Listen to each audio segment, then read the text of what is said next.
අද දවසේ අප පළාතේ ආරාධනා පිළි අරගෙන මෙතනට පැමිණි ප්‍රජා පොලිස් සම්බන්ධීකරණ නිලධාරිණී පානදුර දිස්ත්‍රික්කය ආශා සමන්මලී මහත්මියව අපි රාවතවත්ත පළාත වෙනුවෙන් ගෞරවයෙන් පිළිගන්නවා. ඈ ගැන වචන ස්වල්පයක් කතා කරෝතින් ඇගේ පළමු අධ්‍යාපනය ජයවර්ධනපුර විශ්වවිද්‍යාලයෙන් ලබාගෙන දෙවනුව කැලණිය විශ්වවිද්‍යාලයෙන් අධ්‍යාපනය හදාරා මනෝවිද්‍යාව පිළිබඳ ඩිප්ලෝමාවක් හදාරලා තියෙනවා. ඒ වගේම පොලිස් ඇකඩමි එකේ ලෙක්චරර් කෙනෙක් හැටියට ඇය සේවය කරනවා. ඒ වගේම ශ්‍රී ලංකා පොලිසියේ ඒ මහතුන්ව පුරුදු පුහුණු කිරීමේ කටයුතු වල යෙදෙනවා. මත්ද්‍රව්‍ය නිවාරණ කවුන්සලර් කෙනෙක් හැටියටත් පාසල් පද්ධතිය තුළ මත්ද්‍රව්‍ය නිවාරණ වැඩසටහන් සහ දරුවෝ සහ කාන්තාවන් වෙනුවෙන් වැළකී සිටින ආකාරය පිළිබඳව දැනුවත් කිරීමේ නිලධාරිනියක් විදිහට කතිකාචාර්යවරියක් විදිහට ඇය කටයුතු කරනවා. ඒ නිසා මා ගෞරවයෙන් ආරාධනා කරනවා ආශා සමන්මලී මහත්මියට මේ සැසිය ආරම්භ කරන්න. අපගේ සැසියේ පළමු පැය දරුවෝ සහ දෙමව්පියෝ සියලු දෙනාට පොදු සැසියක් විදිහට යන්නේ. ඊට පසුව දරුවන්ව එළියට ගෙනෙන ඔබට පොඩි රිෆ්‍රෙෂ්මන්ට් එකක් ලෑස්ති කරලා තිනවා. ඉතුරු විනාඩි 20ක කාලය එතුමිය දෙමව්පියන්ට පමණක් කතා කිරීමට සූදානම්ව සිටිනවා. ස්තුතියි.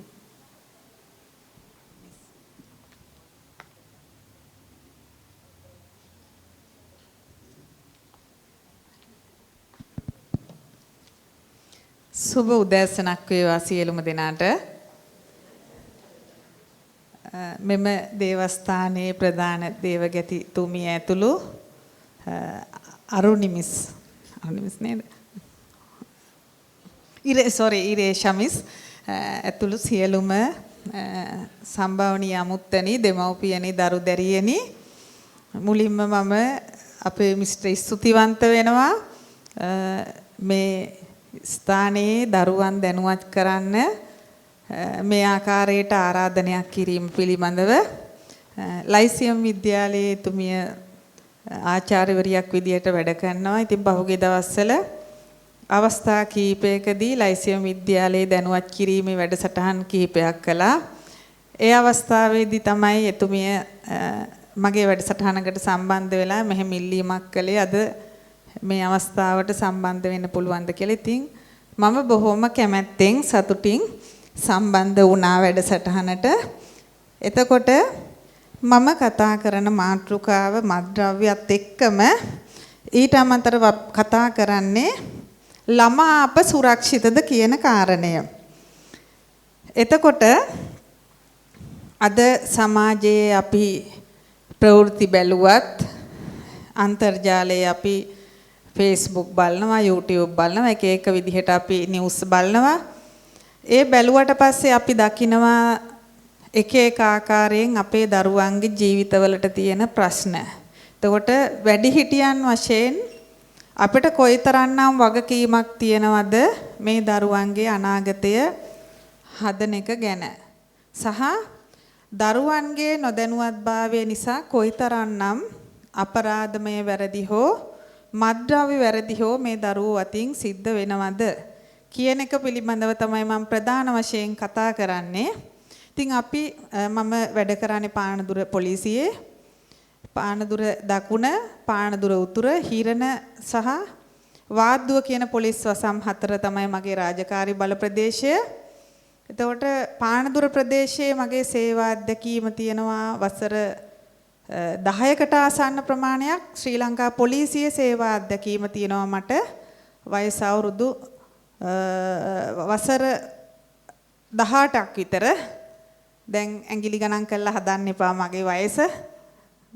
මේ එතකොට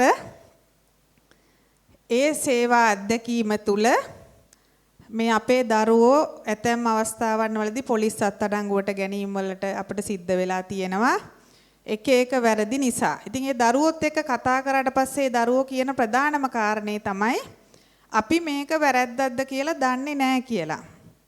මොකක් හෝ කාරණයක් නිසා මේ දරුවන්ගේ දැනුවත්භාවය නැතිකම එහෙම නැත්නම් දැනුවත්භාවයේ මදභාවය නිසා ඒ දරුවෝ වැරදි කරන්න පෙළඹිලා තියෙනවා. ඒක නිසා මම නිතරම මේ වැඩසටහන් තුලින් උත්සාහ කරන්නේ ළමයි වශයෙන් දැනගත යුතු අත්‍යවශ්‍යම නීති කොටස් ටිකක් තියෙනවා දරුවෝ විදිහට. අපේ අතින් වැරද්දක් වුණොත් මොකද වෙන්නේ? නීතිය මොන වගේ වෙයිද? මත්ද්‍රව්‍ය හෝ ඒවා වෙනත් වැරද්දක් හෝ ඒවා මොකද්ද රටේ තියෙන නීතිය කියන එක අපි කතා කරොත් මේ පොඩි කීපයක් විතරයි මම මේ මෙතන සඳහන් කරලා තියෙන්නේ ළමයි සම්බන්ධයෙන් වයස් සීමා විදිහට. එක තැනක මම සඳහන් කරලා තියෙනවා වයස අවුරුදු 12ට අඩු කියලා. ඒ කියන්නේ මෙතන මම විශ්වාස කරනවා සියලුම දරුවෝ ඉන්නේ වයස අවුරුදු 12ට වැඩි අය කියලා මම විශ්වාස කරනවා. මම ඔබට කියන්නේ මේ දරුවන්ට තමයි මම මේ වැඩසටහනේ මෙතන මූලිකවම කතා කරන්නේ. වයස අවුරුදු 12ට වැඩි දරුවෙක් කරන වැරැද්දක් අපේ රටේ බලපවත්නා නීති අනුව වැරැද්දක්. ඒ කියන්නේ අපේ රටේ ප්‍රධානම නීති ග්‍රන්ථය තමයි දණ්ඩ නීති සංග්‍රහය. වයස අවුරුදු 12ට වැඩි දරුවෙක් නම් එයාට ඒ කියන්නේ ඒ වැරැද්දක් කියලා තේරුම් ගන්න බුද්ධියක් තියෙනවා නම් අපි දන්නවා එක එක අසනීප තත්ත්වේ මානසික ව්‍යාකූලත්ව වල ඉන්න මන්ද මානසික මට්ටම් වල ඉන්න විශේෂ අවශ්‍යතා තියෙන දරුවෝ ඉන්නවා අවබෝධ කරගන්න බැරි. ඒ දරුවෝ හැර කිසියම් දෙයක් අවබෝධ කරගන්න පුළුවන් නම් වයස අවුරුදු 12ට වැඩි නම් ඔබ අතින් යම් වැරද්දක් වුණොත් ඔබ අපේ රටේ තියෙන නීතියට අනුගත විය යුතුයි. උදාහරණයක් විදියට ඔබ පාසලේදී යාළුවෙක් එක්ක විහිළුවට හරි රණ්ඩු වෙන්න ගහ ගන්න පුළුවන්. ඒ දේවල් වෙනවා. එතකොට සමහරක් වෙලාවට අපේ පුතාලා ඉන්නවා ළමයි නැකිට්ටට පස්සේ පුටුවෙන් අදිනවා වැටෙන්න නේද? සෙල්ලම් කරනකොට විකට් කූරක් විසි කරලා ගහන්න පුළුවන්, බැට් එකෙන් ගහන්න පුළුවන්, පුටුවකින් ගහන්න පුළුවන්. ওই වගේ දේවල් ඕන තරම් වෙනවා.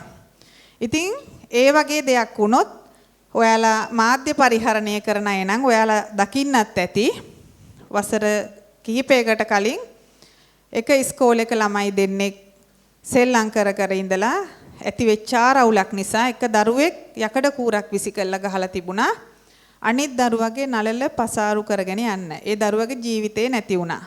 එතකොට දැන් ඔයාලා දන්නවා මම කියපු කාරණෙත් එක්ක අපේ රටේ බලපවත්නා නීතිය අනුව වයස අවුරුදු 12ට වැඩි නම් නීතියෙන් සහනයක් ගන්න හම්බ වෙන්නේ සාමාන්‍ය ක්‍රමයට නීතිය ක්‍රියාත්මක වෙනවා.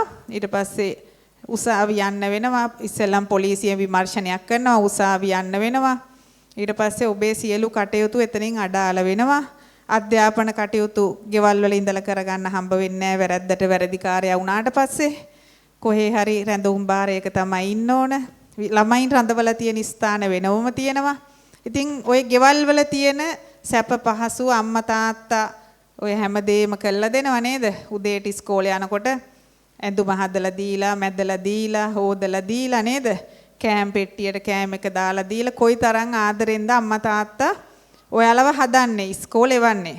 එතකොට ඒ දෙමව්පියෝ වෙනුවෙන් ඕගොල්ලන්ට ලොකු යුතුයකමක් වගකීමක් තියෙනවා ඔයාලගේ අනාගතයේ සම්බන්ධයෙන්. එතකොට ওই වගේ සිද්ධිවලට මුහුණ පාන දරුවන්ගේ දෙමව්පියෝ කොයිතරම්නම් කඳුළු හෙලනවා ඇද්ද? ඔයාලගේ අතින් ඒ වැරද්දක් වුණත් ඒ ටිකම තමයි.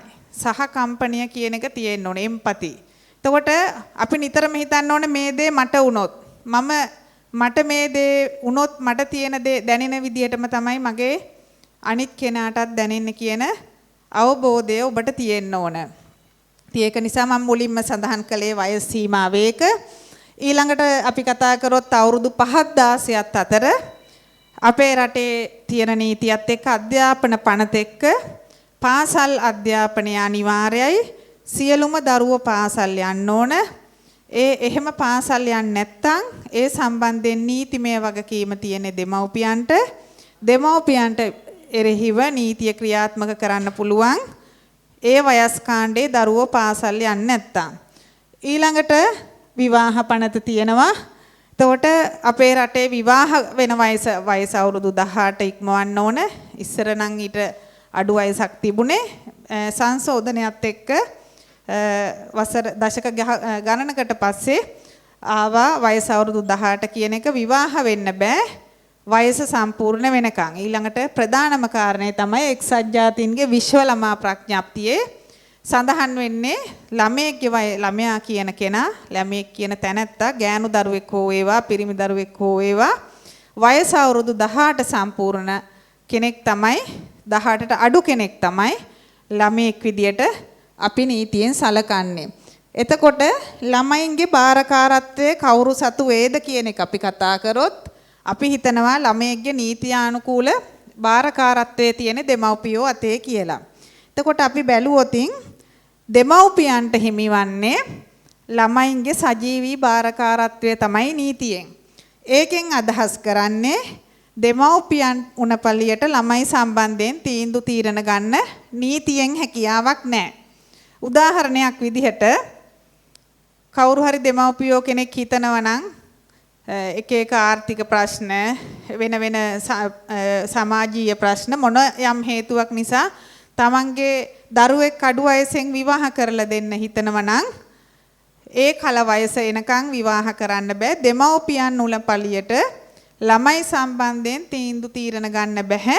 මං ඉස්සරහට කියනවා කාටද දෙමව්පියන්ටද ළමයන්ගේ නීත්‍යානුකූලව තීන්දුව తీරන ගන්න බලය තියෙන්නේ කියන එක. එතකොට මේ දරුවෝ ගැන කතා කරනකොට අපේ පොලිසියට වාර්තා වන පැමිණිලිත් එක්ක දරුවන්ට ගොඩාක් ප්‍රශ්න වෙන්නේ తాවකාලික බාරකාරත්වයේ යටතේ. එතකොට එක්ක පන්ති යනකොට, බස් එකේ එනකොට, එහෙම නැත්නම් ටියුෂන් ක්ලාස් එකේදී, ගෙදර පාළු ප්‍රදේශයක් තියෙනවා නම් ඒ හරහා යද්දී, ක්‍රීඩා කරන්න ගියාට පස්සේ ක්‍රීඩා පිටියේදී ඔන ඔය වගේ తాවකාලිකව බාරකාරත්වයක් දරන තැන තමයි මේ දරුවන්ට ගොඩාක් වෙලාවට යම් ගැටලු වලට ප්‍රශ්න වලට මුහුණ දෙන්න වෙලා තියෙන්නේ. බහුතරය ගැන තමයි මම මේ කතා කරන්නේ. එතකොට ළමයාගේ නීත්‍යානුකූල බාරකාරත්වයේ තියෙන්නේ ඔබ පදිංචි බල ප්‍රදේශයට අයිති අධිකරණයක් ඇති දිසා අධිකරණයේ දිසා විනිසුරු තමයි එතුමන් තමයි ළමයි සම්බන්ධයෙන් තීන්දුව తీරන ගන්නේ යම් කිසි ගැටලුවක් වුණොත්. දැන් මම ඉස්සරහට කතා කරන කාරණා එක්ක ඔයාලට පැහැදිලි වෙයි. ළමෙක් සම්බන්ධයෙන් අපි වයස තීරණය කරගන්නේ උප්පැන්න සහතිකයෙන්. එතකොට අධිකරණයට වාර්තා කරාට පස්සේ සිද්ධිය දෙමව්පියන්ටවත් පොලිසියටවත් බෑ තීරණය කරන්න ඒ යම් නීතිමය කාරණා. ඒ තැන්වලදී අධිකරණයට කරුණු වාර්තා කරනකොට අපි වයස තීරණය කරගන්නේ එයාගේ උප්පැන්න සහතිකයෙන්. එතකොට අපි බලමු ළමයෙක්ට තියෙන අයිතිය මොනවද කියන එක. එතකොට අපි දන්නවා විශ්ව ළමා ප්‍රඥාප්තිය තියෙනවා ජීවත් වීමේ ඇති අයිතිය, සංවර්ධනයේ අයිතිය, ආරක්ෂා වීමේ අයිතිය. කියන්නේ දරුවෙක් වුණාම ඉගෙන ගන්න අයිතියක් තියෙනවා. එයාලගේ කුසලතා එලි දක්වන්න අයිතියක් තියෙනවා. එයාලගේ අදහස් ප්‍රකාශ කරන්න අයිතිය තියෙනවා. ක්‍රීඩා කරන්න අයිතිය තියෙනවා. ඒගොල්ලෝ ළමයි වශයෙන් ලොකු අයිතිවාසිකම් ටිකක් මේ සමාජයේ තියෙනවා. එතකොට අපේ දරුවන් සමාජයේ ජීවත් වෙද්දී මේ දරුවන්ගේ නොදැනුවත්භාවය නිසා දරුවෝ වැරදි කරනවා. ඒ වගේම තමයි වැඩිහිටියන් විසිනුත් මේ දරුවන්ට වැරදි කරනවා. එතකොට මම කොටස් දෙකක් කිව්වා. දරුවෝ කරන වැරදි සහ වැඩිහිටියන් විසින් මේ දරුවන්ට කරන වැරදි. එතකොට අපි මේක ආකාර දෙකකට කතා කරනවා. ළමයි කරන වැරදි අපි හඳුන්වනවා ළමා අපචාර කියලා. අපචාරයා කියලා තමයි අපි හඳුන්වන්නේ. ළමයෙක් කරන වැරදි හැසිරීම් රටාව තමයි අපි ළමා අපචාර කියලා හඳුන්වන්නේ. මොනවද මේ ළමයි කරන වැරදි? අපි මේවා නීතියෙන් වැරදි විදියට හැඳුන්වුවේ නැතත් ළමයෙක්ට කිසියම් ගැටලුකාරී තත්වයකට මුහුණ පාන්න සිද්ධ වෙලා තියෙනවා මේ දරුවන්ගේ නිවැරදි ඇඳුම් නොඇඳීම මත. පහුගිය දවසක අපේ පානදුර ප්‍රදේශයේ තියෙනවා ස්ටේෂන් එකක්. එතකොට පානදුර වෘත්තීය පුහුණු හදාරන එක දියණියක් කෝච්චියේ තමයි එන්නේ අලුත්ගම පැත්තේ ඉඳලා.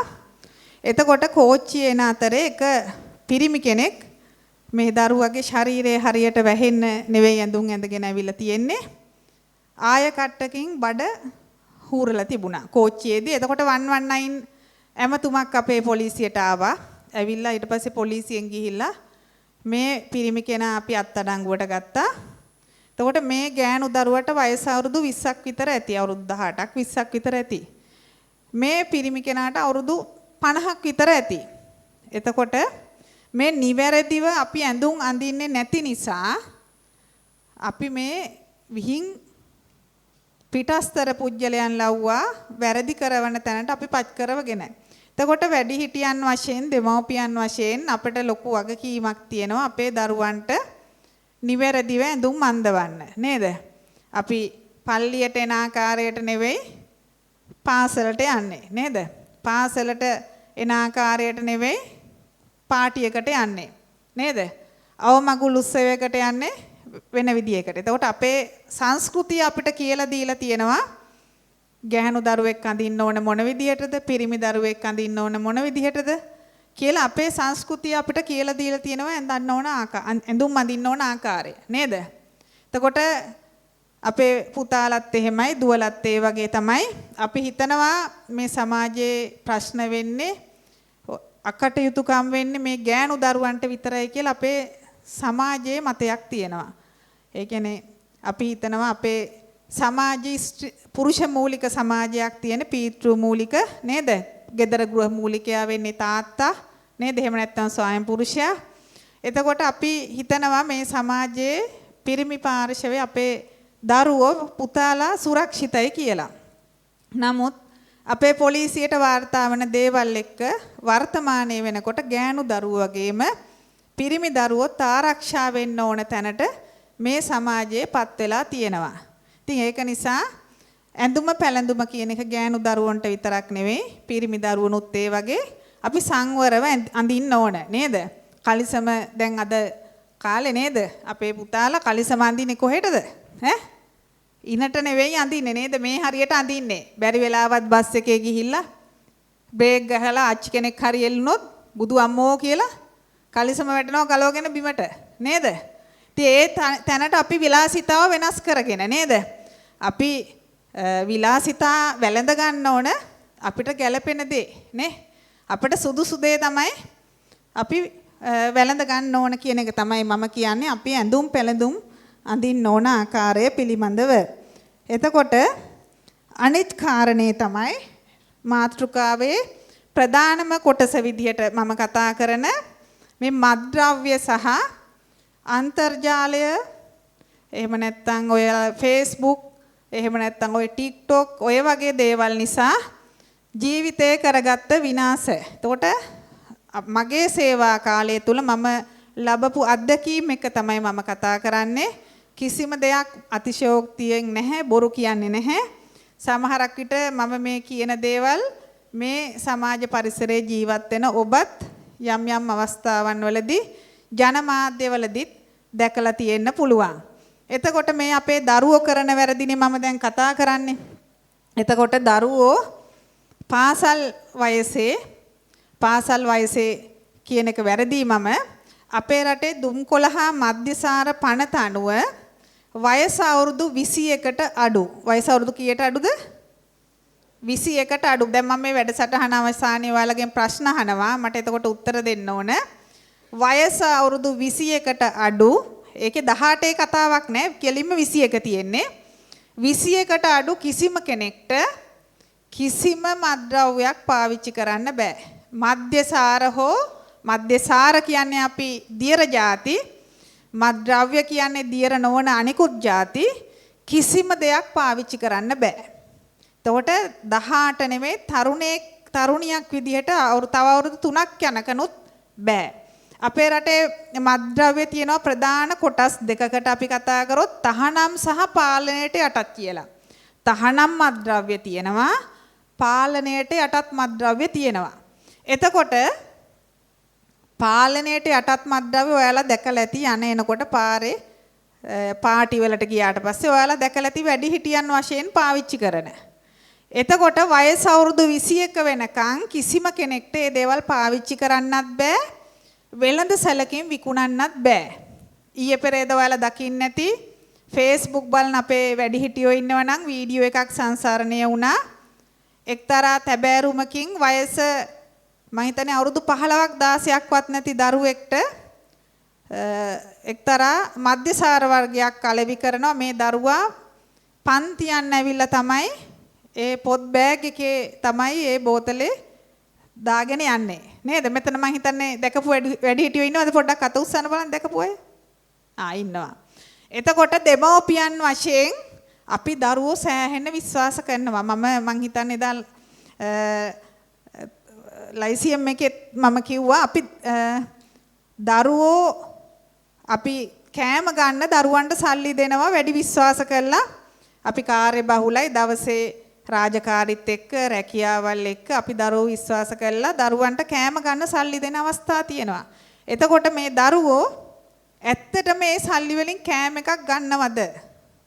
අපේ පොලිස් අත්අඩංගුවටපත් වෙන මත්ද්‍රව්‍ය සම්බන්ධයෙන් අත්අඩංගුවටපත් වෙච්ච දරුවන්ගෙන් අපි ඇහුවට පස්සේ කොහෙන්ද ඔයාලට සල්ලි කියලා කැන්ටිමෙන් කන්න දීපු ඒ මුදල තමයි ඉතුරු කරලා තියෙන්නේ. එහෙම නැත්නම් ටියුෂන් ක්ලාස් යන්න දීපු සල්ලි ක්ලාස් කට් කරලා තමයි ඉතුරු කරගෙන තියෙන්නේ. ඔන්න ඔය ආකාරයට සමහර දරුවෝ ගෙදර අම්මගේ තාත්තගේ සල්ලි හොරෙන් අරගෙන තමයි ඒ සල්ලි ඉතුරු කරගෙන තියෙන්නේ. ඉතින් අපි විශ්වාස කරනවා අපේ දරුවෝ කවදාවත් එහෙම කරන්නේ නැහැ කියලා.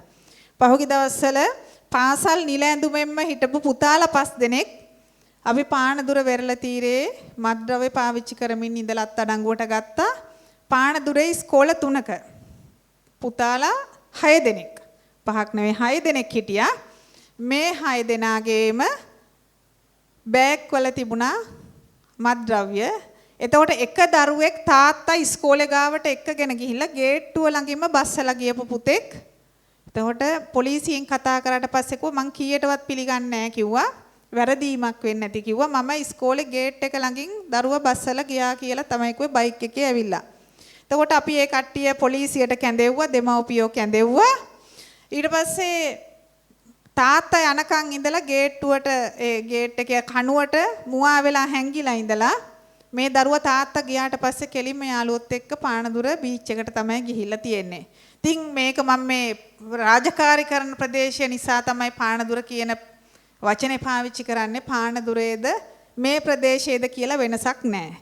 මොකද මම කියන්නේ නෑ ප්‍රදේශය. ඔය පාලමෙන් මෙහා පැත්තේ ප්‍රදේශයේ මම මගේ දියණිය ක්ලාස් එකකට එක්කන් එනවා මේ ආසන්න බල ප්‍රදේශයේ යම් තැනකට. මම එතනදී මගේ ඇහැට දැකලා තියෙනවා වයස අවුරුදු 15 16 වගේ වයස්වල පසු වෙන දූල පුතාලා යම් මත් වෙන දේවල් පාවිච්චි කරනවා. මං එයා දන්නේ මම පොලිසියේ වැඩ කරන්න කියලා මම මගේ වාහනය ඇතුළේ ඉඳලා මම වීඩියෝ කරගෙන මගේ ෆෝන් එකේ මේ වෙනකොටත් තියෙනවා. මම ඇත්තටම හිතාගෙන ඉන්නේ ඒ වීඩියෝ එක ඒ බල ප්‍රදේශයේ පොලිසියට දෙන්න කියලා. මොකද ඒ නැති වෙන්නේ මේ අපේ දරුවෝ. එතකොට මේ දෙමව්පියෝ ක්ලාස් වලට එවනවා. එතකොට ඒ පන්තියේ තියෙන්නේ ටිකක් හවස් වෙච්ච වෙලාවක ගෑනු දරුවෝ සහ පිරිමි දරුවෝ දෙගොල්ලම ඉන්නවා. පිරිමි දරුවෝ ඒ විදියට මත් වෙන දේවල් පාවිච්චි කරනවා මම දැකලා තියෙනවා.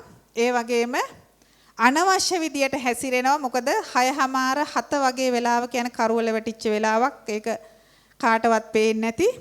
ඊට පස්සේ පන්තිවලත් ඔය ගොඩාක් වෙලාවට බ්‍රේක් දෙනවා අතරමඟදී. ඔන්න ඔය වෙලාවේදී තමයි ওই සිද්ධිය මම දැක්කේ. දවස් 2ක් දැක්කා. එතකොට මට තොරතුර දෙන්න අවශ්‍යම නිසා තමයි මම වාහනය ඇතුළේ ඉඳලා වීඩියෝ එකක් දාගත්තේ. මොකද මේ දරුවෝ අපරාධයක් දෙමව්පියෝ විශ්වාස කරනවා. තමන්ගේ දරුවෝ ඉගෙන ගන්න කියලා තමයි පන්තියට යවන්නේ. ගියාට පස්සේ වෙන්නේ වෙන දේවල්, අනවශ්‍ය හැසිරීම් රටා, නොගැලපෙන හැසිරීම්. එතකොට ඊට වැඩිය අපරාධයක් ඊළඟ දවසේ වෙන්න පුළුවන්. මම තව ඉස්සරහට කතා කරනවා ළමයින්ගේ වයස් සම්බන්ධ ගැටලු. එතකොට මේ පුතාලා තේරුම් ගනි කොයිතරම්නම් බැරෑරුම් ප්‍රශ්නයක්ද මේ ගෑනු දරුවෝ එක්ක ප්‍රේම සම්බන්ධතා කල වයසේ එන්න කලින් හදාගත්තට පස්සේ නීතියෙන් සිද්ධ වෙන දේවල් මොනවද කියලා. අපේ රටේ තියෙනවා මේ පිරිමි දරුවෝ සහ ගෑනු දරුවෝ යන දෙපාර්ශවයේම රඳවලා තියෙන රැඳවුම් මධ්‍යස්ථාන තියෙනවා. ඔයාලගේ භාෂාවෙන් කියනවනේ ඔයාලා කියනවා ළමා නිවාස කියලා. රැඳවුම් මධ්‍යස්ථාන තියෙනවා. ඒ වැරදි කරන ඒ නීතියට පටහැනි ක්‍රියා කරන දරුවෝ රඳවලා තියන්නේ ඒවයි. එතකොට ඔය ගෙවල් වල තියෙන සැප පහසුව අම්මලා තාත්තලාගේ තියෙන සැලකුම් ඒව හම්බ වෙන්නේ නැහැ. ලෙඩක් හැදුනොත් සියලුම දෙනාට හැදෙනවා. බෝ වෙන රෝගයක් හැදුනොත් සියලුම දෙනාට ඒ විදියටම ඒක හැදෙනවා. එතකොට දැන් ඔය ගෙවල් වල අම්මලා තාත්තලා හැමදේම කන්න බොන්න අරන් දෙනවා. එතකොට ඒවා එහෙම බෑ අපි දෙන දේ තමයි කන්න ඕන. දැන් නිවාඩු දවසට අපි දවල් වෙනකන් නිදා ගන්නවා. අපිට වෙලාවක් කලාවක් නැහැ. හැබැයි ඒ තැන්වල ඒ සුව පහසුව ඔබට ලැබෙන්නේ නැහැ. කාලසටහනකට තමයි වැඩ කරන්නේ. උදේට නැගිටින්න ඕන. තමන්ගේ වැඩ තමන් කරගන්න ඕන. සමහරක් විට තමන්ට වැඩිය බාල අය ඉන්නවනම් ඒ අය අසනීප වුණොත් ඔයාලට ඒවටත් සලකන්න ඕන. টয়ලට් හොදන්න ඕන. සමහරක් විට මෙතන දරුවෝ ඇති සියලුම දේවල් මේ වෙනකන් තමන්ගේ අම්මා තාත්තා තමයි සියලුම දේවල් අතට පයට කරලා දෙන්නේ. ඒ දේවල් ඔක්කොම නැති වෙලා යනවා. ඒ වගේ තැනකට අවාසනාවන්ත විදියට අපේ දරුවෙක්ට යන්න වුණොත්. ඉතින් මම ඉස්සෙල්ලම මෙතනින් මේ කොටසින් මත්ද්‍රව්‍ය කියන කෑල්ල විතරක් අපි කතා කරෝතින් මම දැන් සඳහන් කරා මත්ද්‍රව්‍ය තහනම් සහ පාලනයට යටත් කියන කොටස් දෙකක් තියෙනවා කියලා. මම කිව්වා මේ දරුවෝ මත්ද්‍රව්‍ය පාවිච්චි කරලා අපි අත්අඩංගුවට ගත්ත අවස්ථාවක් ගැන පිරිමි දරුවෝ. ඒ වගේම තමයි මේ ගෑනු දරුවොත් මේ වෙනකොට මේ මත්ද්‍රව්‍යත් එක්ක ගනුදෙනු කරන්න පටන්ගෙන අපි අත්අඩංගුවට අරගෙන තියෙන විශේෂයෙන්ම ස්පෝර්ට් මීට් දවස්වලට ඉස්කෝලවල වල තියෙන ඔය විවිධ ආගමික උත්සව තියෙනකොට රැට ඉස්කෝලෙත් එක්ක ගනුදෙනු කරන අවස්ථාවන් වලදී ක්‍රීඩා පුහුණු වීම වලට යන අවස්ථාවන් වලදී මත්ද්‍රව්‍ය පාවිච්චි කරලා අපි අත්අඩංගුවට ගැනීම කරලා තියෙනවා. පහුගිය දවසක අපි ඉස්කෝලේකට පොලිසිය ජිප් එක ගිහිල්ලාම අපිට ළමයි 9 දෙනෙක් ගේන්න වුණා. මිශ්‍ර පාසලක ගෑනු දරුවෝ සහ පිරිමි දරුවෝ දෙගොල්ලම මේ මත් වෙන දේවල් ළඟ තිබිලා. ඉතින් ඔයාලා තේරුම් ගන්න ඕන මේ දරුවෝ ප්‍රධානම විදිහට කිසියම් දරුවෙක් පාසල් යන කාලේ ඔයාලගේ අරමුණ තමයි හොඳට ඉගෙනගෙන හොඳ රැකියාවක් කරන එක. ඔයාලට රැකියාවකට යන්න පොලිස් වාර්තාවක් ඕන. කිසිම රැකියාවකට ගන්නෙ නැහැ පොලිස් වාර්තාවක් නැතුව. අද කාලේ එළියේ සාමාන්‍ය කුලී වැඩක්වත් කරන්න දැන් අද කාලේ අපි කියලා තියෙන්නේ එහෙම ඒ කෙනාගේ මොන වගේ කෙනෙක්ද මෙයා මත්ද්‍රව්‍ය වලට සම්බන්ධ කෙනෙක්ද වෙනත් අපරාධමය වැරද්දකට සම්බන්ධ කෙනෙක්ද ඒ වගේ තහවුරු කිරීමක් කරන්න නැතිව කිසිම රැකියාවකට ගන්න එපා කියලා තමයි මේ වෙනකොට ඕනම කර්මාන්ත හිමියෙක් දැනුවත් කරලා තියෙන්නේ. එතකොට කිසිම ළමයෙක්ට වැඩිහිටියෙක් වෙලා රැකියාවකට යන්න හම්බ වෙන්නේ නැහැ ওই වගේ වැරද්දකට වැරදිකාරයා වුණොත්. මම ඒකටත් ඔයාලට එක කතාවක් කියන්නම්. දැන් මේ වෙනකොට පවතින අධ්‍යාපන ක්‍රමයක් එක්ක අපි දන්නවා සමහරක් විෂය ධාරාවන් වල ඒ 3ක් ගත්තත් විශ්වවිද්‍යාලය යන්න බෑ. සමහරක් විෂයන් තියෙනවා. මට වැඩිය හොඳට ඔයාලා දන්නවා දැන් අද සමාජයේ ගැන. එතකොට එක පුතෙක් හිටියා O level ඒ 9ක් අරගෙන A level වලටත් ඒ 3ක් අරගෙන මේ දරුවට විශ්වවිද්‍යාලය යන්න බැරි වුණා. ලකුණු කිහිපයක් මදි වෙලා ඉස ඩිස්කෝ එකේ ඒ පොයින්ට්ස් අවශ්‍ය ප්‍රමාණය නැති වෙලා විශ්වවිද්‍යාලයට යන්න බැරි වුණා. මේ දරුවා ඉල්ලුම් කරා මේ ආසන්න ප්‍රදේශයේ තියෙන KDU එකට කොතලාවල ඇකඩමි එකට ඉල්ලුම් කරා. මේ දරුවා පාසල් යන කාලේ මත්ද්‍රව්‍ය ළඟ තබාගෙන අධිකරණයෙන් දඩයක් නියම කළා. රුපියල් 5000ක දඩයක් ගහලා තියෙනවා. එතකොට දඬුවම් කියන එක සිර දඬුවමක්ම වෙන්න ඕනේ නැහැ. දඩයක් ගැහුවත් ඒක අපේ රටේ නීති අනුව වැරද්දක්. ඉස්සර තිබුණ කසපහර දීම කියලා ඉස්සරම දැන් ඒක අයින් කරලා තියෙන්නේ. අත්තිට උ සිර දඬුවම් කියනවා, සිර දඬුවම් කියනවා, දඩ ගැසීම් තියෙනවා. ඒ අපේ රටේ දඬුවම් දෙන ක්‍රම. එතකොට මේ දරුවට දීලා තිබුණේ රුපියල් 5000ක දඩයක්. ඒ රුපියල් 5000 දඩය නිසා මේ දරුවට අර විශ්වවිද්‍යාලයට යන්න හම්බ වුණේ නැහැ. අද අපි දන්නවා ඔයාලා මේ ප්‍රදේශයට ආසන්න නිසා හමුදාවේ හෝ පොලිසියේ උසස් අධිකාරී නිලයක් සමග ඉහළ වැටුපක් එක්ක නේද? උපාධියක් ගන්න පුළුවන් හොඳම අවස්ථාවක් ඒක. ඒ දරුවට අහිමි වුණා O level A 9කුත් අරගෙන A level වලටත් ඒ තුනකුත් අරගෙන. එතකොට අපි හිතයි සමහරක් විට ප්‍රදේශයේ හැර ගියොත් අපිට පුළුවන් වෙයි අපේ ආච්චි අම්මා ඉන්නවා අනුරාධපුරේ අපේ බාප්පා කෙනෙක් ඉන්නවා නුවර මෙහෙදිනේ මේ සිද්ධිය උනේ අපි ඒ පැත්තේ ගිහිල්ලා එහෙ පදිංචි වුණොත් හරි කියලා. නෑ ඒක කීයටවත් එහෙම වෙන්නේ නැහැ. ශ්‍රී ලංකා පොලිසියේ සියලුම පොලිස් ස්ථානවල ඔය ඩේටාබේස් එක ඔය දත්ත පද්ධතිය ලින්ක් කරලා තියෙන එකට සම්බන්ධ කරලා තියෙන්නේ ශ්‍රී ලංකාවේ ඕනම තැනක ඔබේ සම්පූර්ණ නම ඔබේ හැඳුනුම්පත් අංකයක් තියෙනවා නම් ඒ හැඳුනුම්පත් අංකය ඒවා අනුව අපි සර්ච් කළොත් හොයා ගන්න පුළුවන් එයාගේ හිස්ටරි එක වැරදි කරපු කෙනෙක්ද නැති කෙනෙක්ද කියලා හොයා ගන්න පුළුවන්. ඒ විතරක් නෙමෙයි එයාපෝට් එකේ තියෙනවා රට යන්නවත් හම්බ වෙන්නේ නැහැ. ඒ වගේ දෙයක් වුණොත්. ඉතින් මම නැවතත් මේ දරුවන්ට කියන්නේ අපිට තියෙන ඉගෙන ගන්න කාලේ ඉගෙන ගන්න අපි මොනවා කවුරු කිව්වත් අපේ ප්‍රධාන අරමුණ තමයි හොඳට ඉගෙනගෙන හොඳ රැකියාවක් කරන එක නේද? අපි කතා පවත්වනකොට කියනවා මම හොඳ රටට වැඩදායි පුරවැසියෙක් වෙන්න තමයි බලාපොරොත්තුව කියලා අපි කතා පවත්වද්දි කියනවා නේද? ඒ වුණාට ඒ කතාවට එහෙම කිව්වට අපි හැමෝම බලාපොරොත්තු වෙනවා ලොකු වෙලා හොඳ රැකියාවක් කරලා නේද? හොඳ ගෙයක් දොරක් හදලා වාහනයක් අරගෙන නේද? උජාරුවෙන් ජීවත් වෙන්න තමයි අපි කවුරුත් ආස. අපේ බලාපොරොත්තුවත් ඒක. ඉතින් ඒ අනුව අපේ දක්ෂතාවයට අනුව තමයි අපි අපේ විෂය පද්ධතිය තෝරගෙන ඒ ලෙවල් වලට මුහුණ දෙන්නේ අපේ හැකියාවත් එක්ක. ඒ කියන්නේ අපි බලාපොරොත්තු වෙනවා අපේ දක්ෂතාවයත් එක්ක ඉදිරියට යන්න. ඉතින් මේ දේවල් ෂණිකව නවත්තන්න පුළුවන්. ඔන්න ඔය වගේ වැරදි අසුරකින් ඔයාලගේ යාළුවෙක්ගේ මාර්ගයෙන් හෝ මත්ද්‍රව්‍ය වලට හුරු වුණොත් ඔයාලා ආදරණීය දුවේ පුතේ ඔයාලා මතක තියාගන්න ඔයාලට ඉන්නේ හොඳ යාළුවෙක් නම් කවදාවත් හොඳ යාළුවෙක් ඔයාට ওই දේවල් ගෙනල්ලා දෙන්නේ නැහැ. ওই දේවල් වලට ඔයා යොමු කරගන්නෙත් නැහැ. ඔයා බැරි වෙලාවත් ওই වගේ දෙයකට යොමු වෙන්න සූදානම් කියලා දැනුනොත් යාළුවා කියන කෙනා හොඳ කෙනෙක් නම් එයා ඔයා ඒ දේෙන් ගලවා ගන්නවා මිසක් ඒ දේට ඔයා යොමු කරන්නේ නැහැ. ඔයාගේ දියුණුවක් දකින්න අකමැති කෙනෙක්. ඔයා කවදා හරි ඉගෙනගෙන හොඳ තැනකට යනවා දකින්න අකමැති කෙනෙක්. හැර ඔයාට හොඳක් වෙනවා දකින්න කැමති නම් ඔයා කවදා හරි ඉගෙනගෙන හොඳ තැනකට යනවා දකින්න එයා කැමති නම් ඔයාගේ යාළුවා ඔයාට ඒ වගේ දෙයක් දෙන්නේ නැහැ. එතකොට දරුවෝ වශයෙන් ඔයාලා දැනගන්න ඕන අපේ හොඳම යාළුවා වෙන්න ඕන අම්මා. හොඳම යාළුවා වෙන්න ඕන තාත්තා. අම්මට තාත්තට කියන්න බැරි රහසක් ඔයාලට නැහැ. තාම ඔයාලා ළමයි. එතකොට දවසේ හොඳ හෝ නරක හෝ ඒවා සියලුම දේවල් අම්මට තාත්තට කියන්න ඔයාලා පුරුදු වෙන්න ඕන. එතකොට වැඩිහිටියන් වශයෙන් එයාලා දන්නවා කරන්න ඕන මොකක්ද කියන එක එයාලා දන්නවා. එතකොට ඔයාලා වැරද්දක්ද කියලා දන්නේ නැහැ සමහරක් විට.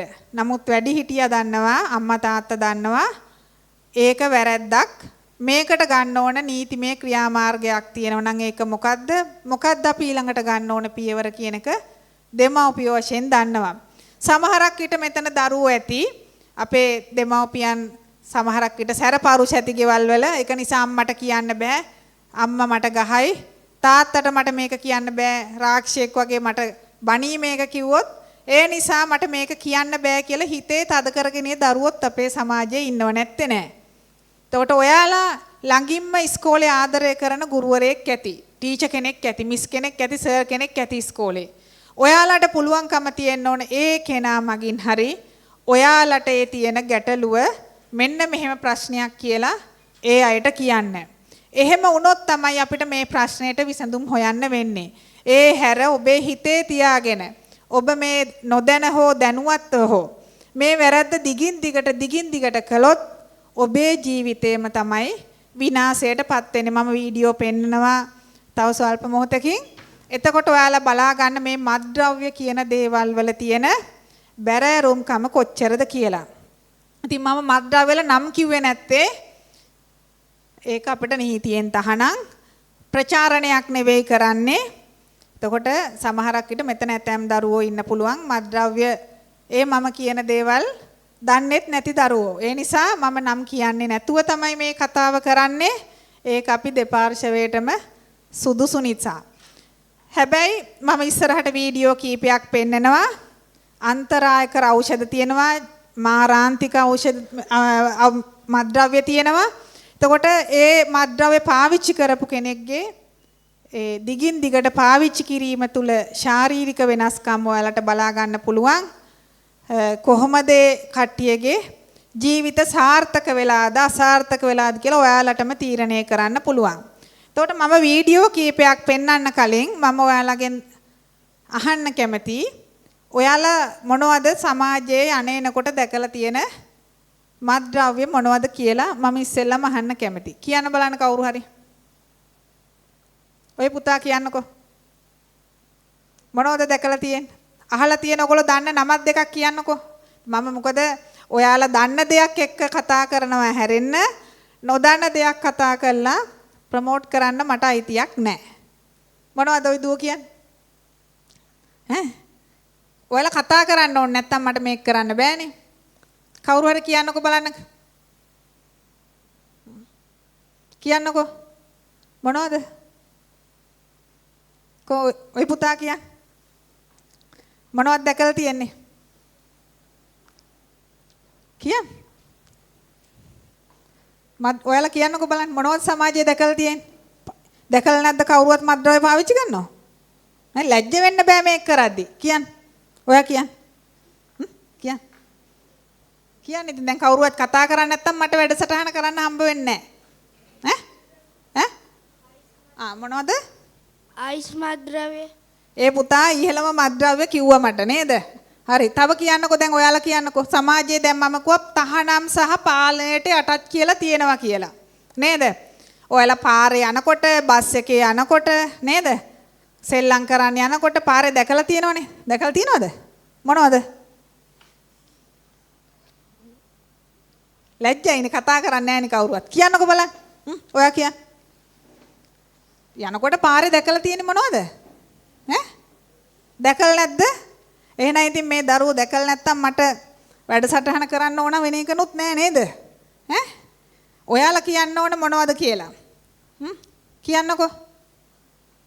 කවුරුවත් කතා කරන්නේ නැහැ. පුතා කියන්න. ඔයා කියන්න. ඔයගොල්ලෝ ලොකු මේව තමයි කතා කරන්නේ මහා පරිමාණයෙන්.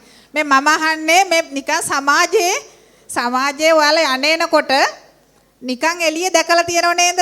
ඈ? මොනවද දැකලා තියෙන්නේ? පාරවල් වල කඩපිල් වල ඈ? මොනවද? සිගරට් දැකලා තියෙනවා නේද? සිගරට් කියන්නේ පාලනයට යටත් මත්ද්‍රව්‍යයක් නේද? පාලනයට යටත්. අපි ඉස්සෙල්ලම මේ සිගරට් එක ආශ්‍රිතව වීඩියෝ එකක් බලලා ඉමු. මොකද බොහෝ මත්ද්‍රව්‍ය වලට නැඹුරු වෙන කට්ටිය ඉස්සෙල්ලම යොමු වෙන්නේ මෙතනින්. එතකොට අපි මේ වීඩියෝ එක පොඩ්ඩක් බලමු.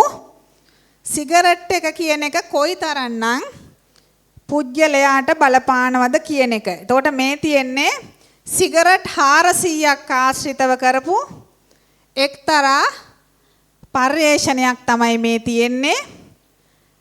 එතකොට ඔයාලගේ ගමේ ඔයාලා දැන් මෙතන මන් දන්නව ලැජ්ජාවට කතා කරේ නැති වුණාට ඔයාලගේ ගමේ ඉන්නව සිගරට් බොන කට්ටිය. සමහරු ඉන්නවා දවසට සිගරට් 10 15 බොන අයත් ඉන්න ඔයාලා දැකලා ඇති. එතකොට මේ සිගරට් 400 කියන්නේ එයාලගේ මාසෙක පාවිච්චිය. මාසයක් පාවිච්චි කරාම වෙන්න පුළුවන්.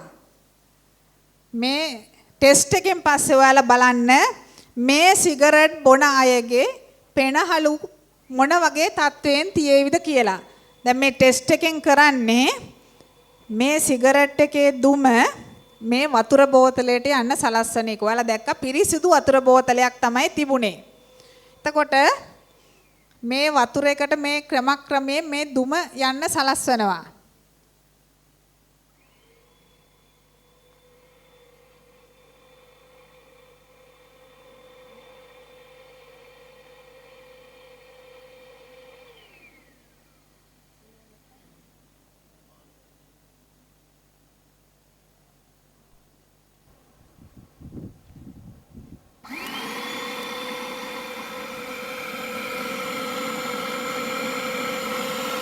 මේ වෙනකොට සිගරට් 150ක දුම තමයි මේ වතුර බෝතලයට යන්න සලස්වලා තියෙන්නේ. එතකොට ඔයාලට පේනවා ක්‍රමයෙන් මේ වතුර එකේ පාට මොන වගේද කියලා.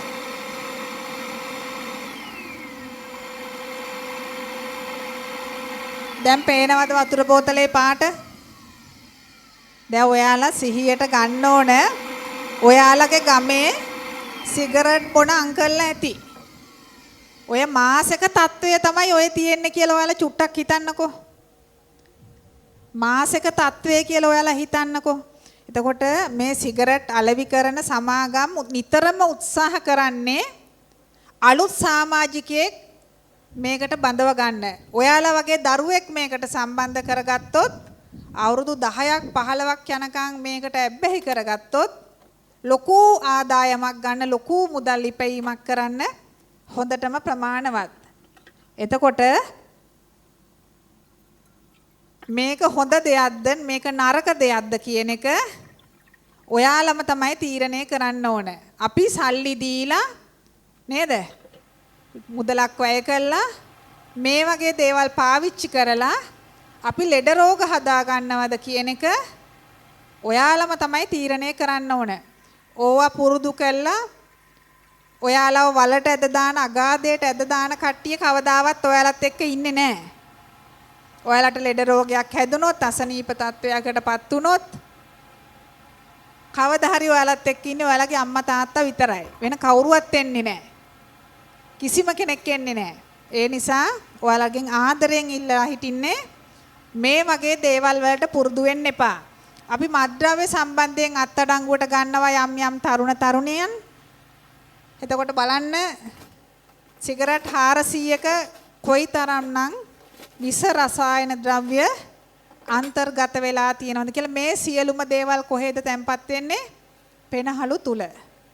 ඉතින් ඕක තමයි මේ සම්බන්ධයෙන් වීඩියෝ එක. මම තවත් වීඩියෝ එකක් ඒත් එක්කම පෙන්නන්නම්. මේ ඉන්නේ ඒ වගේම මේ ඉන්නෙත් ඒ වගේ සිද්ධියක් ඔයාලා බලන්න. මම පස්සේ කතාව කියන්නම්. මම ඒකත් උසල්ලි මම හිතලා කරපු දේවල් නෙවෙයි අම්මේ හිතලා කරපු දේවල් නෙවෙයි මම හැමදාම රැට ගෙදර එනකොට හැමදාම අම්මා ඉන්නවා හැමදාම මට කන්න වෙලා තියෙනවා ගොට්ටික සීතල වෙලා තියෙද්දි මට අවන්නිගේ දාලා රත් කරලා දීලා පත්තික කවනවා අම්මේ මට ඒවා දැන් දැනෙනවා අම්මේ මට සමා වෙන්න අම්මේ මං ඒ කරපු වැරදි වලට මම කවදාවත් ආයි ඒ වගේ වැරදි කරන්නේ අම්මේ අනේ තාත්තේ මට සමා වෙන්න තාත්තේ මම ඒ කරපු වැරදි වලට ආයෙත් මං ඒ වගේ වැරදි කරන්නේ තාත්තේ කවදාවත් ආයි ඕගොල්ලන්ගේ සල්ලි නාස්ති කරලා ඒ වගේ මත්ද්‍රව්‍ය ආයි පාවිච්චි කරන්නේ තාත්තේ ගොඩක් දැනෙනවා ඒ දේ තාත්තලා අම්මලා දුක් විඳපු ඒවට ගොඩක් පින් සිද්ධ වෙනවා අම්මේ අනේ මගේ තාත්තේ ගොඩක් පින් ඕගොල්ලන්ට බුදු බවත්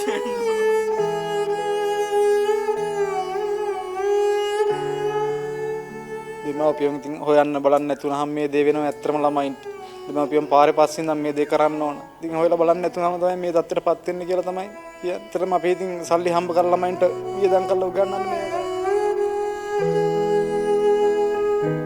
මේ අදුවක නෙවිලා උඩම තට්ටුවට නැග්ගා. මට පොඩි සැකයක් ආවා. මම ඒ වෙලාවෙ මුට්ට ගියා. දොර වහගත්තා මම බලන් හිටිය දොරේ කවුළුවේ. බලන් ඉන්නකොට මෙයා ගිනි කුරක් ගහලා ඒ දේ කරන්න හදනකොට මන් දොරට පයින් ගහලා කඩාගෙන ගියා. කියලා මම තියන් අල්ලගත්තා. මට එනවා. පෙරලා බැරට ඉතුරුත්තර. පින් තත්ත්වයට කිසි රටට මුණ දෙන්න බැරි වෙනවා කියලා මම පෙරෙන්න පන්නේ නැති.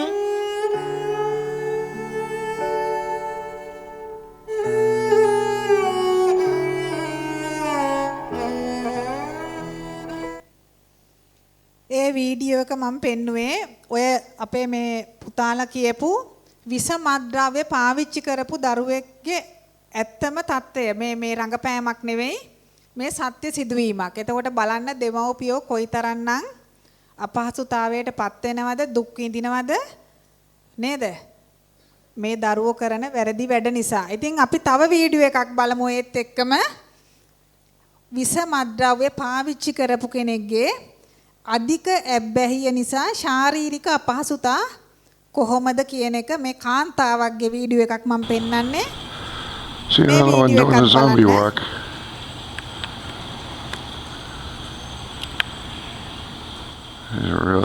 She's really screwed up.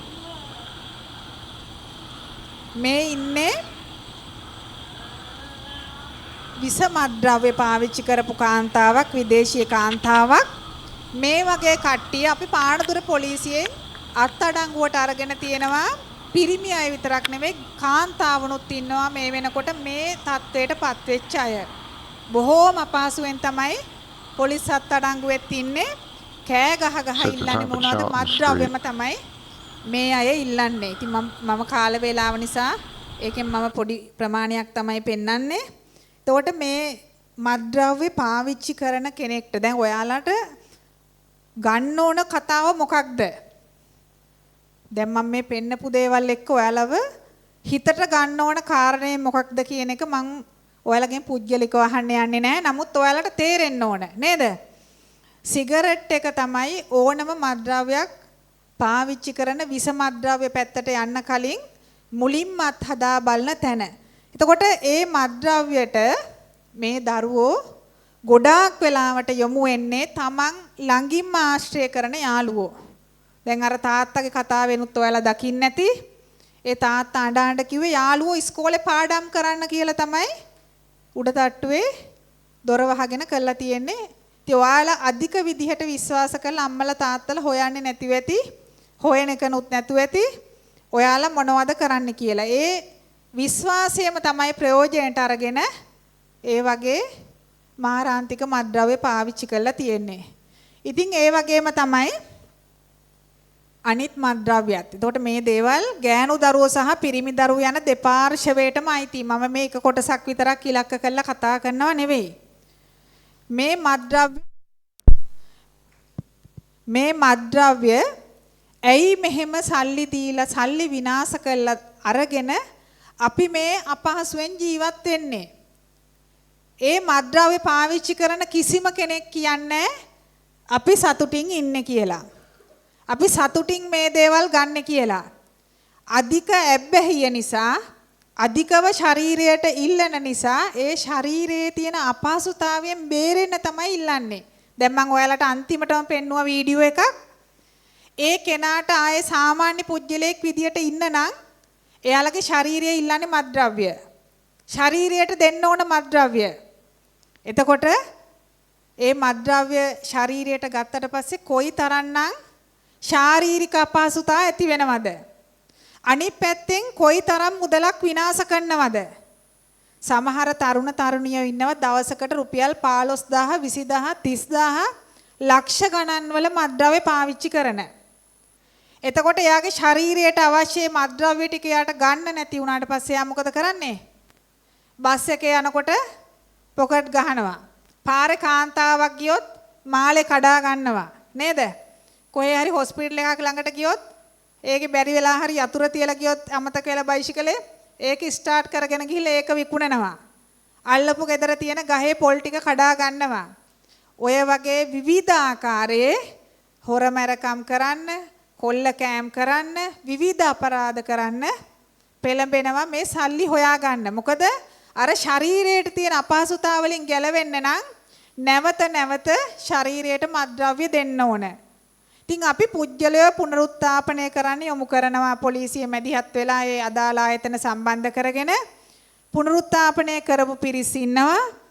එතකොට එහෙම ඔබ දන්න කියන කෙනෙක් ඉන්නවා නම් අපිට ඒවට උදව් කරන්න පුළුවන්. රාජ්‍ය ආයතන සහ පුජ්‍යලික ආයතන තියෙනවා. මේ තත්ත්වයන් වලින් ගොඩ ගන්න පුළුවන් අය ඉන්නවා. කොයිතරම් පාවිච්චි කරලා තිබුණත් අවුරුදු 20 30 පාවිච්චි කරපු පුජ්‍යලයන් පවා ඉන්නවා මේ වෙනකොට කිසිම දෙයක් මත් වෙන කිසිම දෙයක් පාවිච්චි කරන්න නැති තැනටපත් වෙච්ච පුජ්‍යලයන් ඉන්නවා. අපිට ඒ අවශ්‍ය මඟ පෙන්වීම කරන්න පුළුවන්. ඉතින් ඒක නිසා මම මේ දරුවන්ට කියන්නේ කිසිම අවස්ථාවක අත්හදා බැලීම් කරන්න එපා. අපි පහුගිය දවසක අත්අඩංගුවට ගැනීමක් ගත්තා. මේ අපේ පුතෙක් කියපු ඒ ප්‍රධාන ගණයේ තියෙන ඒ අතිශය භයානක මත්ද්‍රව්‍යත් එක්ක මේ කොළඹ ප්‍රදේශයේ තමයි ඉස්කෝලේ එන්නේ පානදුරේ ඉඳලා. ඒගොල්ලන් ඒ දරුවා කල්නොත් ඉස්කෝලේ යන කාලේ මත්ද්‍රව්‍ය වලට අහු වෙලා තිබුණා. ඉස්කෝලේ 9 පන්තියේදී මේ දරුවා හදා ගන්න, මේ දරුවා යහමඟට ගන්න අවශ්‍ය නිසා පදිංචිය වෙනස් කරලා පානදුරේට ඇවිල්ලා තියෙනවා. ඒ ආවට පස්සේ අපිට ලැබිච්ච තොරතුරක් අනුව ඇත්තටම මමත් ගියා ඒ අවස්ථාවේදී ඒ දරුවා මත්ද්‍රව්‍ය එයාට සල්ලි නැති නිසා තාත්තත් ඉහළ ගණේ රැකියාවක් කරන්නේ. අක්කා ඒ වෙනකොට A level කර කර හිටියේ. බෝතලයක් කඩලා අක්කගේ බෙල්ලට බෝතලේ තියලා තමයි අක්කා මරණවයි කියලා තමයි අම්මගෙන් සල්ලි ගන්නෙ. එතනට වැටිලා. ඊට පස්සේ මේ දරුවගේ කාමරේ පරීක්ෂා කරාට පස්සේ ලේ වලින් තමයි ගෙදර චිත්‍ර ඇඳලා තියෙන්නේ. එයාගේ අතපය කපාගෙන ලේ වලින් තමයි චිත්‍ර ඇඳලා තියෙන්නේ. වයස අවුරුදු 14යි මාස ගානයි ඒ දරුවට. එතකොට පාසල් යනවා කියලා දරුවෝ ඇවිල්ලා ඉස්කෝලේ සුදු ඇඳුමෙන් මේ කොළඹ ප්‍රදේශයේ දරුවෝ මේ මොරටුවේ පාලමෙන් මෙහා පැත්තේ මේ ප්‍රදේශයේ දරුවෝ ඉස්කෝලේ යනවා කියලා සුදු ඇඳුමින් ඇවිල්ලා ඒ ගෙදරට යනවා ළමයි කීප දෙනෙක්. ඉස්කෝලේ යන වෙලාවට අම්මලා හිතන්නේ ඉස්කෝලේ ගියේ කියලා ආයි සුදු ඇඳුම ඇඳගෙන ආයි ගෙදර යනවා. එතකොට මේගොල්ලන්ට මත්ද්‍රව්‍ය දිගින් දිගට ගන්න සල්ලි නැති නිසා මේගොල්ලෝ අලෙවි ජාලයක් එක්ක සම්බන්ධ වෙලා මත්ද්‍රව්‍ය ගෙදර තියාගෙන පැකට් කරලා තියෙනවා. ඇසුරුම් තිබුණා අර ඉටි බෑග් ගෙදර පරීක්ෂා කරන අවස්ථාවේදී. ඉතින් ඒක නිසා වැඩිහිටියන් වන දෙමෝපියන්ගෙන් ඔබගෙන් මම ඊටාම කාරුණිකව ඉල්ලන්නේ අනිවාර්යයෙන්ම මෙයාලා කරන්නේ මොනවද කියන එක අනිවාර්යයෙන්ම බලන්න ඕන. යන්නේ කොහෙද? ආශ්‍රය කරන්නේ කවුද? පොත් බෑග් එකේ තියෙන්නේ මොනවද? ගෙදරින් එනකොට ගේන්නේ මොනවද? ආයි යනකොට අරන් යන්නේ මොනවද? සියලුම දේවල් බලන්න ඕන. පානදුරේ එක්තරා පිරිමි ඉස්කෝලේක පුතෙක් ඒ දරුවා එක්තරා මධ්‍යසාර වර්ගයක් ගෙනල්ලා ඉස්කෝලේ වොෂ්රූම් එකේ තියාගෙන ළමයි 6 දෙනෙක් එක්ක පාවිච්චි කරලා තිබුණා. අපිට ඒත් ඉස්කෝලෙන් බැරිම තැන දැනුවත් කිරීමක් කරා. ගොඩක් වෙලාවට ඉස්කෝලවල වලින් දැනුවත් කරන්නේ නැහැ. ඉස්කෝලවල වල කීර්ති නාමයටත් ඒක යම් හානියක් නිසා වෙන්නේ නැති. නමුත් මම නම් කියන්නේ අනිවාර්යයෙන්ම අපි වැරද්ද දුටු තැන හදා ගන්න ඕන. නැත්තම් ඊට වැඩිය සමාජ ප්‍රශ්නයක් වෙන්නේ ඒ දරුවට පුජ්‍යලිකව ඒ වගේම සමාජීය වශයෙන්. ඒ නිසා අනිවාර්යයෙන්ම මේ දුටු තැන අපි මේ දේවල් නිවැරදි කරන්න පෙළඹෙන්න ඕන. මේ දරුවා මත්ද්‍රව්‍ය කොහෙන්ද ගෙනාවේ කියලා අපි පරීක්ෂා කරාට පස්සේ මත්ද්‍රව්‍යනේ මධ්‍යසාර වර්ගයක්, දියර වර්ගයක්. මේ දරුවගේ ගෙදර තාත්තගේ ජීවන වෘත්තිය තමයි ඒ දේවල් අලෙවි කරන එක. එතකොට මේ දරුවා ඒ දේවල් තමයි ඉස්කෝලේ බෑග් එකේ දාගෙන ඉස්කෝලේට ආවේ. මෙවර සාමාන්‍ය පෙළ ලියන පන්තියේ දරුවෝ 5 දෙනෙක්. එතකොට මේ දරුවන්ට අපි නීතිය ක්‍රියාත්මක කරා නම් O level ලියලත් වැඩක් වෙන්නේ නැහැ. මොකද මම කිව්වා පොලිස් වාර්තාවක් ගන්න හම්බ වෙන්නේ නැහැ රැකියාවකට යන්න කියලා. ඔබට ලස්සනට හොඳට ඇඳලා පැළඳලා ගිහිල්ලා ඉන්ටර්විව් එකකදී ඔබට ඉදිරිපත් කරන්න බෑ උජාරුවෙන් මම මේ මත්ද්‍රව්‍ය පාවිච්චි කළා අත්අඩංගුවට ගත්තා. මේ පොලිස් වාර්තාවේ මේක තමයි ලියලා දෙන්න තියෙන්නේ කියලා hina වෙවි කියන්න බෑ. නේද? ඔබට සමස්ත ලංකා මට්ටමින් එහෙම නැත්නම් ක්‍රීඩා කුසලතාවයකින් නේද? වෙනත් ඔබගේ දක්ෂතාවයකින් ඔබට සහතිකයක් ඉදිරිපත් කරන්න තියෙනවා නම් ඔබට අභිමාණයෙන් ඒක ඉදිරිපත් කරන්න පුළුවන්. නේද?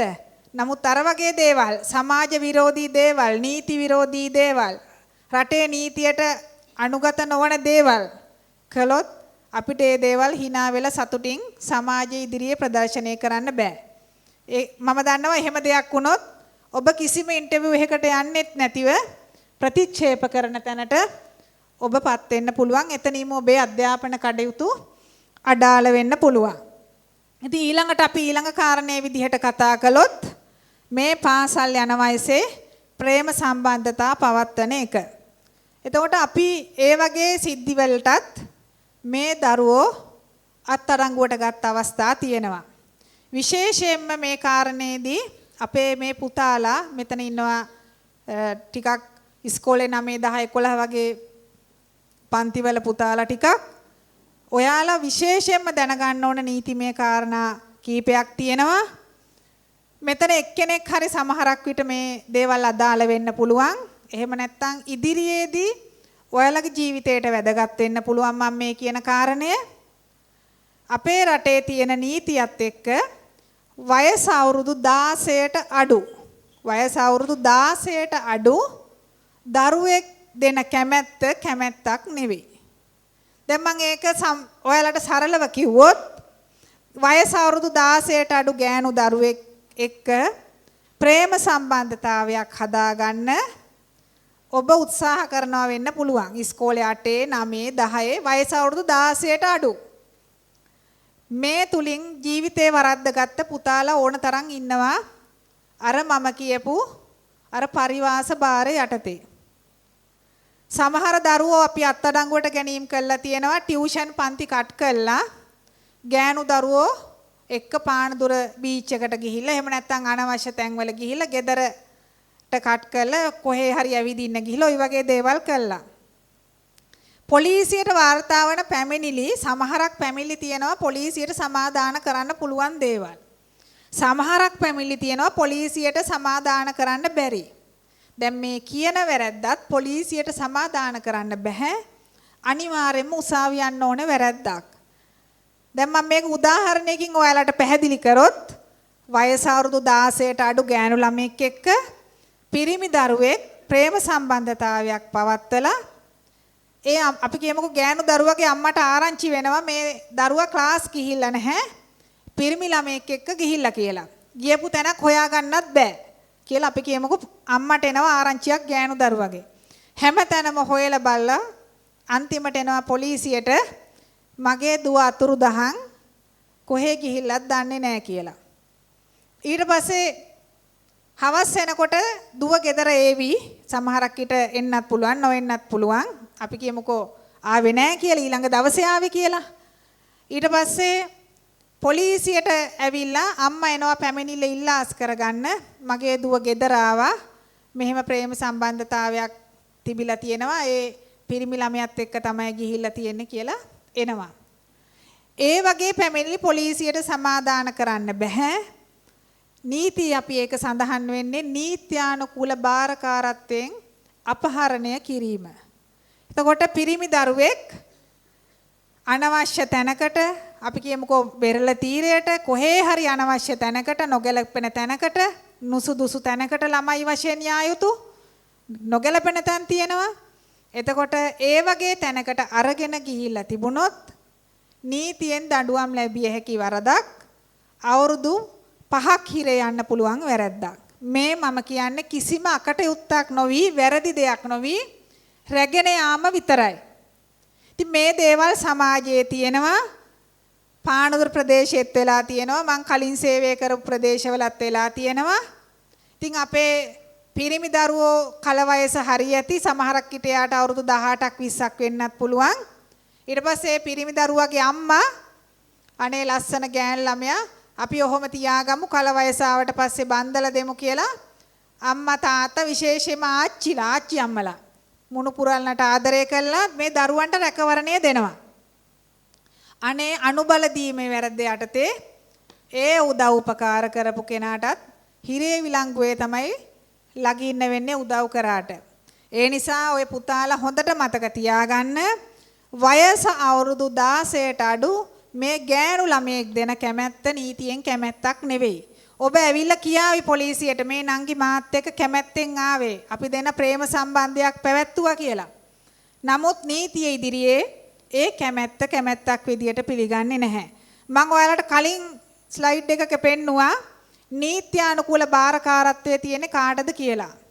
ඔබ පදිංචි බල ප්‍රදේශයේ දිසා අධිකරණයේ දිසා විනිසුරුතුමන් තමයි ළමයින් සම්බන්ධයෙන් තීන්දුව තීරණ ගන්න බලය තියෙන්නේ. ඒක නිසා අම්මා තාත්තා කැමති වුණ පළියට ඔබ කැමති වුණ පළියට ඒ ගෑනු දරුවා කැමති වුණ පළියට එහෙම සම්බන්ධතා පවත්වන්න බෑ. ඔබ පෙන්නයි මේ මාත් එක්ක එකට ෆොටෝ ගහලා තියෙනවා. මාත් එක්ක ප්‍රේම සම්බන්ධතාවය පවත්වලා තියෙන දෙගොල්ලන්ම කැමැත්තෙන් ওই වගේ දේවල් කියයි. ඒ මොනවත් නීති ඉදිරියේ වළංගු වෙන්නේ නැහැ. වයස අවුරුදු 18යි මම කිව්වා විවාහ පනත විවාහ වෙන්නත් බෑ. ඒ නිසා බොහෝම පරිස්සමින් තමයි මේ කාලේ ඔබ ගත කරන්න ඕන. ප්‍රධාන කාර්ය වෙන්න ඕන ඉගෙන ගන්න එක. ඉගෙන ගත්තට පස්සේ ඔයාලට පුළුවන් හොඳ රැකියාවක් කරන්න නේද? විශ්වවිද්‍යාලෙ ගිහිල්ලා හෝ නැතුව හෝ අද රටේ තියෙනවා විවිධ අවස්ථා නේද? ඔයාලට මේ ආසන්නයේම තියෙනවා ජර්මන් ටෙක් එක එහෙමත් තියෙනවා මේ පුතාලට නේද? විවිධ වෘත්තීමය අවස්ථා ඔබට මේ සමාජයේ ඔබ ඉන්නේ බස්නාහිර පළාතේ ගොඩාක් වෘත්තීමය අවස්ථා තියෙනවා. ඔයාලගේ අනාගතේ හදාගන්න. අපි හැමෝටම වෛද්‍යවරු වෙන්න බෑ. අපි හැමෝටම ඉංජිනේරු වෙන්න බෑ. හැබැයි අපි ලොකු ටාගට් එකක් අනුව තමයි අපි වැඩ කරන්නේ. ඔබ දක්ෂම කෙනෙක් වෙන්න පුළුවන්. යම්කිසි සුළු දෙයකින් ඔබට ඔබේ විශ්වවිද්‍යාලයේ සිහිනය මගහැරෙන්න පුළුවන්. එහෙම වුණා කියලා මේ ජීවිතේ අතාරින එක ආයි මම විභාගය කරන්නේ නැහැ කියන එක ජීවිතේ ඕනේ නැහැ කියලා ජීවිතෙන් සමුගන්න වැඩ කරන එක නෙවෙයි කරන්න ඕන. අපිට නිතරම තියෙන්න ඕන තව ඔප්ෂන් එකක්. එතනට මට යන්න බැරි නම් මම ඊළඟ අවස්ථාව විදියට මම පාවිච්චි කරන්න ඕන මොකද්ද කියන එක. ඒ නිසා අංක 1 අපි ඉගෙන ගන්න එක කොහේවත් කියලා නැහැ මේ ගෑනු දරුව වඳ වීගෙන යන ජීවීන් කොට්ටාසයක් කියලා කොහේවත් සඳහන් කරලා නැහැ. අනුපාතයක් විදියට බැලුවත් කාන්තා ප්‍රතිශතය වැඩි අපේ රටේ පිරිමින්ට වැඩිය. ඒක නිසා බයක් වෙන්න කිසිම දෙයක් නැහැ. කල වයස වෙනකන් හොඳට ඉගෙන ගන්න එක තමයි ඔයාලා කරන්න ඕන. ඒ වගේම තමයි මේ අන්තර්ජාලය ආශ්‍රිතව විශේෂයෙන්ම මේ Facebook වගේ දේවල් නිසා අපේ මේ දුවාල පුතාලා ප්‍රේම සම්බන්ධතා හදාගෙන ජීවිතය අවුල් කරගත්ත අවස්ථා තියෙනවා.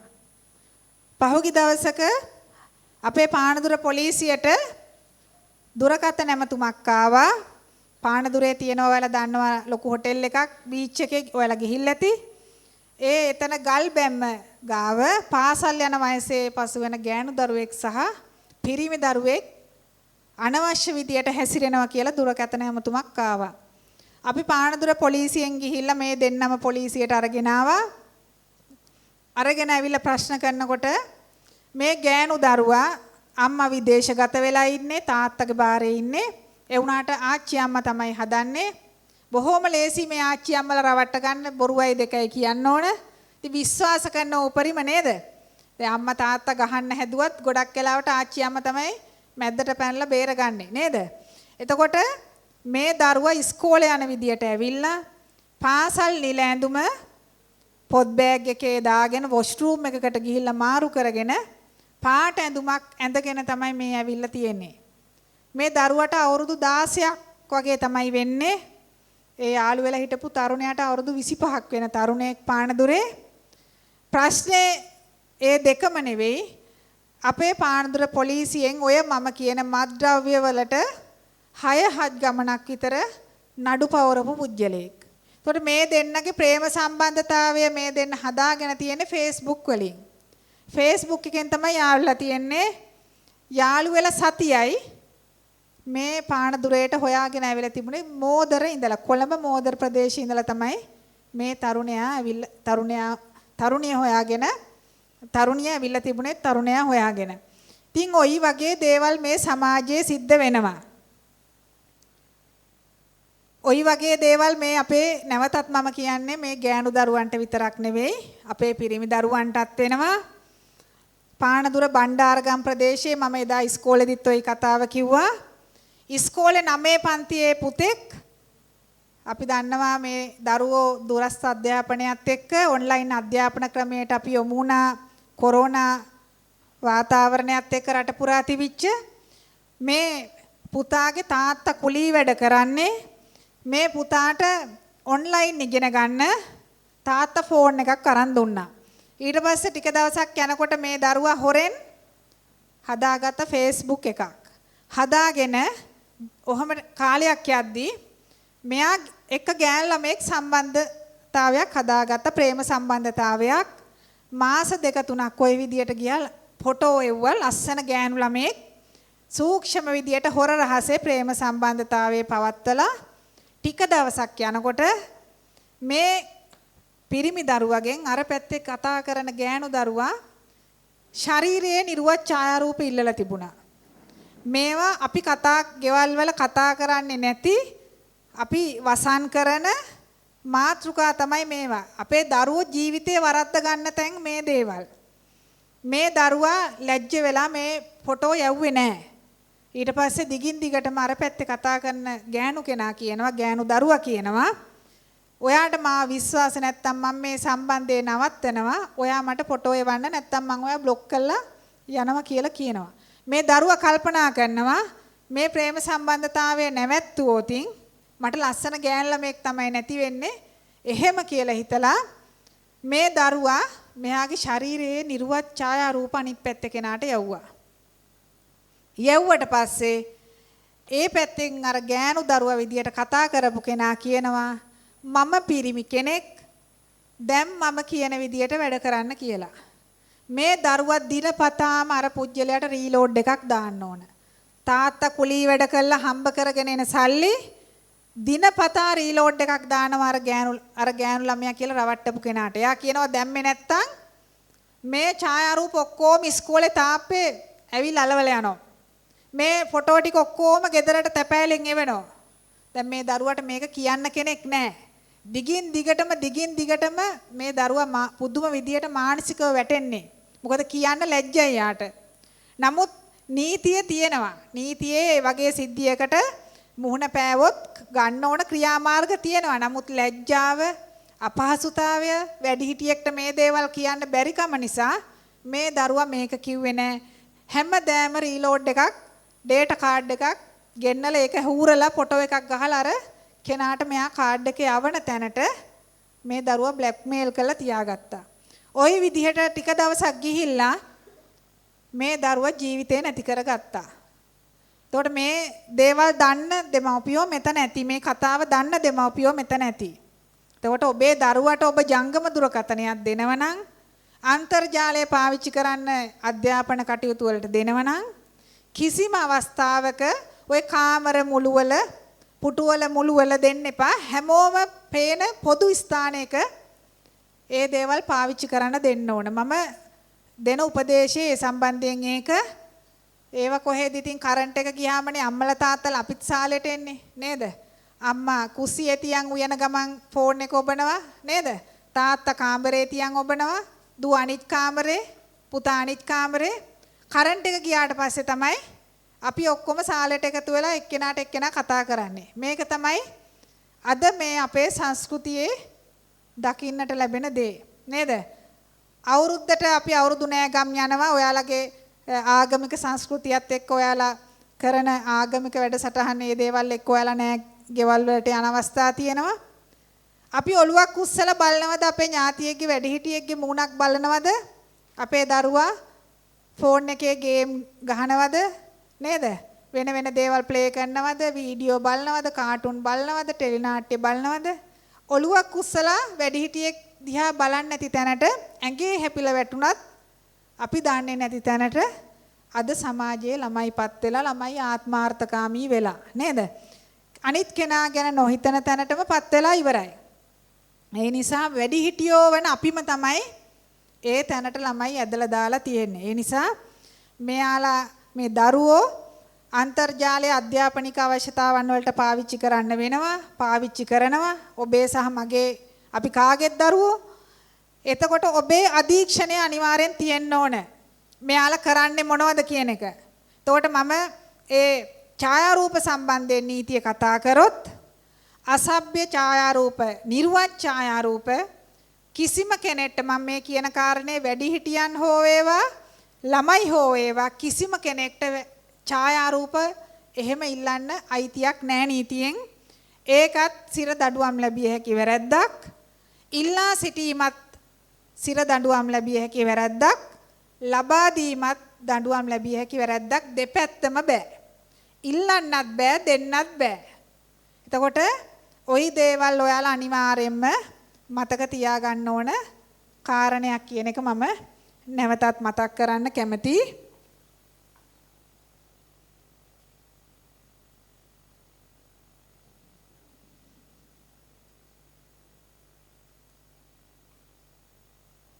එතකොට මම ඉක්මනින්ම කතා කරන්නම් එතකොට මම මෙච්චර වෙලා කතා කරේ ළමයි වශයෙන් කරන වැරදි මොනවද කියලා. වැඩිහිටියන් වශයෙන් වැඩිහිටියන් කරන වැරදි තමයි අපයෝජන කියලා අපි සඳහන් කරන්නේ. මොනවද මේ වැඩිහිටියන් විසින් කරන වැරදි? ළමයා වැරදි ක්‍රියාවකට යොදවා ගැනීම, වැරදි ක්‍රියාවකට ළමයාට යෝජනා කරන එක, ළමයාට වැරදි ක්‍රියාවක් කරන එක. එතකොට ඔබට තව මීට බාල පොඩි කුඩා දරුවෝ ඉන්න දෙමව්පියෝ මෙතන ඇති. සමහරක් වෙලාවට සමහර ඔය ළමයි සම්බන්ධයෙන් අපරාධ කරන ළමා යෝජන වලට සම්බන්ධ සමහර මානසිකත්ව තියෙන මිනිස්සු ඉන්නවා. ඒවාට යොමු කරවගන්නේ ළමයි. ඒකට ප්‍රධානම හේතුව තමයි ඒ දරුවෝ ඒක වැරද්දක්ද කියන්න දන්නේ නැති නිසා. ඒ දරුවෝ ආස කරන දෙයක් දීලා සෙල්ලම් බඩුවක් වෙන්න පුළුවන්, කැමැති කෑම જાතියක් වෙන්න පුළුවන්. ඒ වගේ දෙයක් දීලා තමයි මේ කුඩා දරුවෝ රවට්ට ගන්න. එතකොට මෙතන ඉන්න බහුතරයක් දරුවොත් මම මේ කියන කාරණා අනුව මේගොල්ලෝ ඒක වැරද්දක්ද කියලා දන්නේ නැහැ. දන්නේ නැති නිසාම තමයි මේ දරුවෝ වැරදි වලට වැඩිහිටියන් යොමු කරවා ගන්නෙ. එතකොට මේ තියෙන්නේ අපයෝජනය කියන අවස්ථාව අපේ නීතියේ සඳහන් වෙන. අපි හිතනවා අපයෝජනය කිව්වට පස්සේ අපි කතා කරන්නේ අපි හිතන්නේ මේක ලිංගිකමය වශයෙන්ම වෙන දෙයක් කියලා. මේක අපි නීතියෙන් සඳහන් කරන්නේ කායික මානසික සහ ශාරීරික වර්ධනයට බලපාන වැරැද්දක් විදියට තමයි. එතකොට අපයෝජනය අපි ප්‍රධාන වශයෙන් කොටස් තුනක් යටතේ කතා කරනවා. කායික අපයෝජනය, මානසික අපයෝජනය සහ ලිංගික අපයෝජනය කියලා. මේ තියෙන්නේ කායික අපයෝජනයේ අවස්ථා ටික පහර දීම්, පිලිස්සීම්, මත් කරන දේවල්, වස දෙන ඒවා, ළමයි මෙහෙකාර සේවයේ යොදවන දේවල්, ওই දේවල්. දැන් හිතනවා ඇති අම්මා මට ගහනවා ගෙදරදී දෙන්නම් වැඩේ නේද? අම්මා ගහනවා මට නීතියෙන් වැරද්දක් යන්න පුළුවන් පොලිසි නේද? ඉස්කෝලේ මිසුත් ගහනවා, ඉස්කෝලේ මිසුත් ගැහුවා හෝම්වර්ක් කරගෙන ගියේ නෑ කියලා. දැන් එහෙම හිතන දරුවොත් මෙතන ඉන්න පුළුවන් නේද? ඔයාලට මම ඒකෙදි කියන්නේ මෙහෙමයි. දඬුවම සහ වද දීම කියන්නේ දෙකක්. ඔයාලා කිසියම් වැරදි වැඩක් කරොත් ඒ වැරද්දෙන් ගලවා ගන්න නේද? දෙමව්පියෝ අම්මා තාත්තා ඔයාට දඬුවම් කරන්නේ ඔයා කරපු වැරද්දක් නිවැරදි කරන්න වෙන්න පුළුවන් නේද? එතකොට ඉස්කෝලේ ගුරුවරයා ඔයාට දඬුවම් කරේ ඔයාගේ වැරද්දක් නිවැරදි කරන්න වෙන්න පුළුවන්.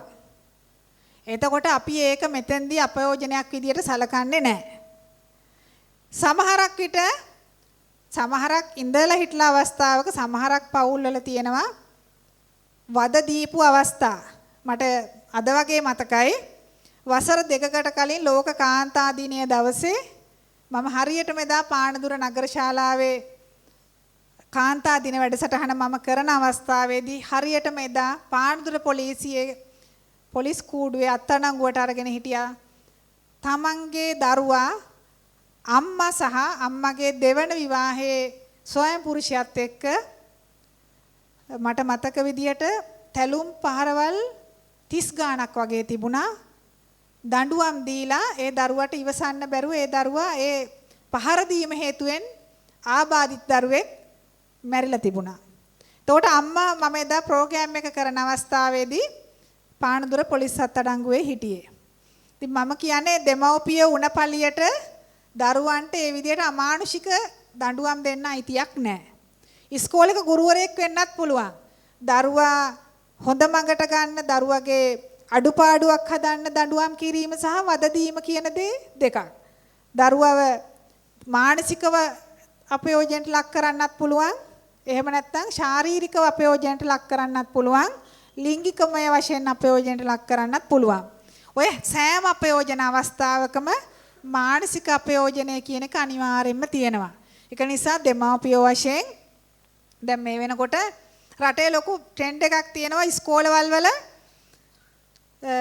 ගුරුවරුන්ට විරුද්ධව පැමිණිලි කරන රැල්ලක් තියෙනවා. පහුගිය දවස්වල නේද දිගින් දිගටම අපි දැක්කා. එතකොට අපි තේරුම් ගන්න ඕන මේ දරුවට දඬුවම් කරලා තියෙන්නේ ඒ දරුවගේ වෙච්ච වැරද්දක් නිසාද? එහෙම නැත්නම් දිගින් දිගටම වෛරී සිටිවිල්ලකින් පලිගන්න ස්වභාවයෙන් අපහසුතාවයටපත් කරන්නද කියන එක වැඩිහිටියන් වන ඔබ තමයි ඒක තීරණය කරන්න ඕන. එතකොට මේ මම සඳහන් කරන්න ඊළඟට මානසික අපයෝජනයේ අවස්ථා ටික තමයි මේ තියෙන්නේ. ළමයින්ට නොසලකා හැරීම බණිනේව නේද? මම අම්මලා තාත්තලා බණිනේව නෙවෙයි මම මේ කියන්නේ. Taman අපහසුතාවයටපත් වෙන ආකාරයට තර්ජනය කරන දේවල්. ඊට පස්සේ ලිංගික අපයෝජනය, අසභ්‍ය පත පොත පෙන්වන එක, කාමුක දර්ශන පෙන්වන එක,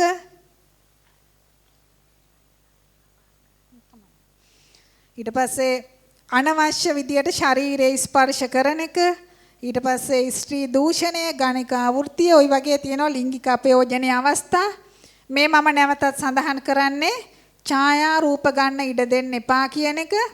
මේ තියෙන්නේ සම්බන්ධයෙන් නීතිමය தত্ত্বය, නිර්වත් ඡායා රූප වලට පෙනී සිටීම, ඒ වගේම ඡායා රූප ගැනීමට ඉඩ දීම, ළඟ තබා ගැනීම, ඒවට බය කළා ලබා ගන්න කැමැත්ත, අවුරුදු 20ක් හිරේ යන්න පුළුවන් සිරදඬුවම් විදිය හැකි වැරැද්දක් තමයි ඒක දණ්ඩ නීති සංග්‍රහය අනුව.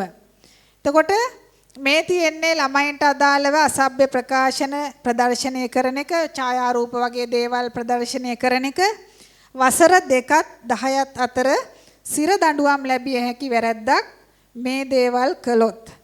ඒ වගේම තමයි ලිංගික අතවර කියලා වැරද්දක් තියෙනවා අපේ නීතියේ දණ්ඩ නීති සංග්‍රහයේ 345 වෙනි වගන්තිය. ඒකත් අපි දැනගන්න ඕන. ක්‍රියාවෙන්, වචනයෙන් සහ අංග වික්ෂේපණයෙන් කියලා අපි සඳහන් කරන්නේ. අපි සමහරක් විට මේ පුතාලා යන්නේ මිශ්‍ර පාසලකට වෙන්න පුළුවන්. අපි බස් එකේ එනවා, බස් හෝල්ට් වල ඉන්නවා, බස් එනකන් යාළුවෙක් එකතු වෙලා සෙල්ලම් කරනවා. ඒ අවස්ථාවන් වලදී අපි සමහරක් විට ගෑනු ළමයින්ට විහිළු කරනවා නේද? විහිළු කරන අවස්ථා තියෙනවා. ඒ වගේ ගෑනු ළමයින්ට නොගැලපෙන නුසුදුසු විදිහට විහිළු කරොත් ඒවත් අපිට අපයෝජන විදිහට තමයි අපි ගන්න. ඒකේ තියෙනවා මේ අතවර කියන තියෙනවා. මේ තියෙන්නේ ක්‍රියාවෙන්, වචනයෙන් හෝ ඉඟියෙන් අසභ්‍ය වචන පාවිච්චි කරොත්. දැන් ගෑනු ළමයෙක්ට උදාහරණයක් විදිහට අසභ්‍ය වචනෙන් බැන වැදුනොත්, එහෙම නැත්නම් සමහර අපේ දරුවෝ ඉන්නවා අතපය පාවිච්චි කරලා, ඉරියව් පාවිච්චි කරලා, මම මේ කියන නීතිය දරුවන්ට විතරක් නෙවෙයි වැඩිහිටියන්ටත් අදාළයි. මෙතන මම දරුවන් ඉලක්ක කරන නිසා තමයි දරුවන් කියලා කියන්නේ. අතපය පාවිච්චි කරලා, ඉරියව් පාවිච්චි කරලා අසභ්‍ය විදිහට අසභ්‍ය දේවල් ප්‍රකාශ කළොත් ඒ සම්බන්ධයෙන්ුත් මේක තමයි නීතිය. වසර 5ක් දක්වා සිරදඬුවම් ලබන්න පුළුවන් වැරද්දක් තමයි ඒකත්. ඊළඟට ක්‍රියාවෙන් අපරාධමය වශයෙන් ඒකත් වැරද්දක්. ලිංගිකමය වශයෙන් කිසියම් කෙනෙක්ට කරදරයකටපත් කළොත් අපි සලකනවා. ඊට පස්සේ අපි අවසාන කොටස විදියට බලමු අපේ ශරීරය කාටද අයිති කියලා. අපේ ශරීරය කාටද අයිති? තමන්ගේ ශරීරය කාටද අයිති? අපිට නේද? එතකොට අපේ ශරීරය කාටවත් අල්ලන්න, ස්පර්ශ කරන්න අයිතියක් තියනවද? කිසිම කෙනෙක්ට නැහැ. තමන්ගේ ශරීරය අල්ලන්න පුළුවන්, ස්පර්ශ කරන්න පුළුවන් තමන්ට විතරයි. එතකොට ඔබේ ශරීරය කිසිම කෙනෙක්ට අල්ලන්න දෙන්න අයිතියක් නැහැ. අල්ලන්න දෙන්නේ නැහැ. මේක ගෑනු දරුවෝ සහ පිරිමි දරුවෝ දෙගොල්ලන්ටම පොදු කාරණයක්. ඒ වගේ දෙයක් සිද්ධ වුණොත් ඔයාලට ප්‍රතික්ෂේප කරන්න හැකියාව තියෙන්න ඕන එපා කියලා. ඒ වගේම තමයි තමන් ලැජ්ජාවටපත් වෙන, අපහසුතාවයටපත් වෙන ඔය මම කියපු කාරණා එක්ක යම් ගැටලුවකට අපේ දරුවෙක්ට මුහුණ දුන්නොත් ඔබට ඒ වෙලාවේ ගන්න පුළුවන් ක්‍රියාමාර්ගය මොකක්ද? අපිට සමහරක් විට හයියෙන් කෑ ගහලා උදව් ඉල්ලන්න වෙන්න පුළුවන් නේද? එක්කෝ එතන තියෙන එකම විකල්පය අපිට දුවලා වැඩිහිටියෙක් ගාවට යන එක වෙන්න පුළුවන් නේද? එතකොට මේ අවස්ථාවට අනුව අපි ක්‍රියා කරන්න ඕන. එතකොට අපි මොනවද මේ වගේ අපයෝජනයන්ගෙන් වළක්වා ගන්න මොනවද අපි කරන්න ඕන? අනාරක්ෂිත තැන්වලට තනියෙන් යන්න එපා. පාළු තැන්වල තනියම ඉන්න එපා. සමහරක් විට ඔයාලා ටියුෂන් පන්තියේ වෙන්න පුළුවන්. වෙන කොහේ හරි ඉස්කෝලේ පිට්ටනියකට යනවා වෙන්න පුළුවන් ක්‍රීඩා කරන්න හවසට ගෙදර ගියාට පස්සේ. ඒ වගේ තැන්වල කිසිම වෙලාවක තනි වෙන්න උත්සාහ කරන්න එපා අනාරක්ෂිත තැන්වල. ඒ වගේම ඉස්කෝලේ ඇරලා යනකොට එනකොට ඒ කිසිම අවස්ථාවක වැඩිහිටියෙක් එක්ක නිතරම ගමන් කරන්න බලන්න. එහෙම නැත්නම් යාළුවෝ කීප දෙනෙක් එක්ක නම් යන්න එන්නේ වැඩිය හොඳයි. පානදුරේ ඒ වගේ සිද්ධියක් වුණා. ඒ දරුවා පාසල ඇරිලා යද්දී ඒ දරුවගේ අර මත්ද්‍රව්‍ය වලට ඇබ්බැහි වෙච්ච එක පිරිමි කෙනෙක් ඇවිල්ලා ඒ දරුවගේ කනේ කරාබු දෙක ගලව ගන්න උත්සාහ කරා. ඒ කියන්නේ ඉරාගෙන දුවන්න උත්සාහ කළා. අන්තිමට ඒක කරගන්න බැරුව ඒ දරුවගේ අත අර බ්ලේඩ් එකකින් කපලා ගිහිල්ලා තිබුණා. ඉතින් මැහුම් පාරවල් මැහුම් 14ක් ගහලා පානදුර රෝහලේ දරුවා ප්‍රතිකාර ගත්තා. ඒ ගෑනු දරුවා ඉස්කෝලේ ඇරලා යනකොට තනියෙන් තමයි යන්නේ අනාරක්ෂිත ප්‍රදේශයක. එතකොට වැඩිහිටියන් වශයෙන් අම්මලා තාත්තලා වශයෙන් මේ දෙමව්පියන්ට වගකීමක් තියෙනවා. ඒ වගේ අනාරක්ෂිත නම් ඔබේ දරුවා තනියම නම් ගෙදර ඉන්නේ ඔබ රැකියාවක් කරනවා නම් සුදුසු ක්‍රියාමාර්ගයක් ගන්න ඕන. උනාට පස්සේ අපි පොලිසිය උසාවිය අනේක නෙවෙයි වැඩේ. අපේ දරුවෝ අපි ආරක්ෂා කරගන්න ඕන. ඒ නිසා ඒ ක්‍රියාමාර්ගය ඔබ අනිවාර්යයෙන්ම ගත යුතු දෙයක්. ඊට පස්සේ පාසල ඇරලා එනකොට නාඳුන ණය තමන්ගේ පස්සේ එනවනම් ඒක දෙමව්පියන්ට අනිවාර්යයෙන්ම කියන්න ඕන. මම එදා මිස්ලගේ ඉස්කෝලේ ලයිසියම් එකේ වැඩසටහනට ගියපු වෙලාවෙත් කිව්වා ඒ ලයිසියම් එකේ එක පුතෙක් හැමදාම ඉස්කෝලේ ඇරලා යන වෙලාවට එක පුජ්‍යලයක් මේ ප්‍රදේශයේ හැමදාම ඉන්නවා ඒ දරුවා බස් එකේ යන්නේ පුජ්‍යලික බස් වල යන්නේ දරුවා බස් වලට ආසයි කියලා එයා ලස්සන බස් එකක් ඉන්නවලු බස් එකේ නගින්න. මේ දරුවා හැමදාම ඉන්න වෙලාවට පිරිමි ළමයෙක් ඇවිල්ලා මේ දරුවාගේ පිටිපස්සේ මාස්ක් එකක් දාගෙන ඉන්නවා කියලා මේ දරුවා ඉස්කෝලේ 8 පන්තියේ පුතෙක්. මේ දරුවා හොඳට අර බුද්ධිමත්ව වටේ ඉන්න අය ගැන අවබෝධයෙන් ඉඳලා තියෙනවා. ඊට පස්සේ මෙයා ගෙදර ගිහිල්ලා අම්මට කියලා මෙහෙම හැමදාම අංකල් කෙනෙක් එනවා මෝටර් සයිකලේ මේ මම යනවත් එක්කම තමයි එයා බස් එකේ මේ බයිසිකල් ස්ටාර්ට් කරන් යන්නේ කියලා. ඊට පස්සේ ඒ අම්මා ඇවිල්ලා දවස් ගාණක් මේ සිද්ධිය ඇත්තද නැත්තද කියලා බලන්න වීඩියෝ කරලා තිබුණා. මේ සිද්ධිය ඇත්ත පොලිසියට වීඩියෝ කීපයක් අරගෙන දවස් ගාණක් ඇවිල්ලා පැමිණිල්ලකුත් දැම්මා. ඊට පස්සේ බයිසිකලේ ලියාපදිංචි අංකයත් එක්ක පුජ්‍යලයා කවුද කියලා තහවුරු කරගෙන අපි මේ පුජ්‍යලයා පානදුර පොලිසියට ගෙන්නලා ප්‍රශ්න කරද්දී ඒ පිරිමි කෙනා එහෙම අසාමාන්‍ය ආශාවන් වලට යොමු වෙච්ච පිරිමි කෙනෙක් ඒ පාසලේ දරුවා කැමැති කරගන්න යාගේ අකටයුතු වලට කැමැති කරව ගන්න තමයි හෝල්ට් එකේ ඒ දරුවට ආස දේවල් ගෙනල්ලා දීලා ඒ දරුවා දැහැ ගන්න බලාගෙන තමයි මේ පිරිමි කෙනා ඇවිල්ලා තියෙන්නේ. ඉතින් එතකොට මේ කතාවත් එක්ක මට ඒක කියන්න සිද්ධ වුණේ ගෑනු දරුවද පිරිමි දරුවද කියලා නැහැ. අද සමාජයේ විෂමයි. ඒ දරුවා දැනුවත් භාවය නිසා දැන් සමහරක් විට ඒ දරුවා හැම දරුවම එක වගේ නැහැනේ. සමහරක් විට ඒ දරුවා දෙන දෙයක් කාලා ඒ වැඩිහිටි පිරිමි කෙනා දෙන දෙයක් කාලා බයිසිකල එක්කගෙන ගිහිල්ලා ලොකු විනාශයක් වෙන්න තිබුණා. ඒ දරුවගේ බුද්ධිමත් භාවය සහ දැනුවත් භාවය නිසා අපිට මේ දේ වළක්වා ගන්න හැකියාව තිබුණා. ඒක නිසා ඒ වගේ අවස්ථාවන්ුත් මේ සමාජයේ වෙනවා කියන එක හොඳට මතක තියාගන්න.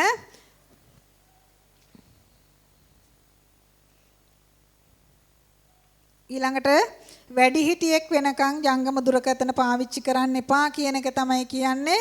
වැඩිහිටියෙක් වෙනකන් ප්‍රේම සම්බන්ධතා පවත්වන්න එපා කියන එක තමයි කියන්නේ. ඊළඟට ළමයි සුරක්ෂිත කරන්න තියෙන ආයතන තමයි තියෙන්නේ. මේ ගොඩාක් ආයතන තියෙනවා අපේ රටේ ළමයින්ගේ ආරක්ෂාව වෙනුවෙන් ක්‍රියා කරන අධිකරණය තියෙනවා. ජාතික ළමා ආරක්ෂණ අධිකාරිය, පරිවාස දෙපාර්තමේන්තුව, ශ්‍රී ලංකා පොලිසිය, ළමා කාන්තා කාර්යාංශය කියලා එකක් වෙනම තියෙනවා.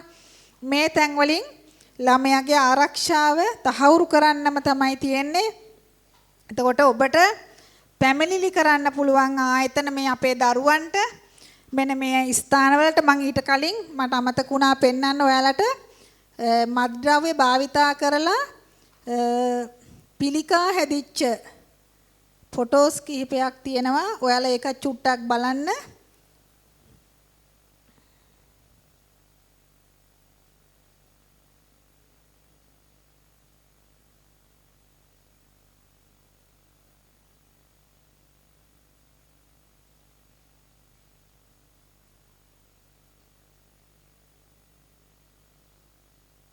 මේ තියෙන්නේ මුඛ පිළිකා ඔය මත්ද්‍රව්‍ය භාවිතා කරපු අයගේ මුඛ පිළිකා හැදිච්ච අවස්ථා කිහිපයක් නෑ බෙන් හරි.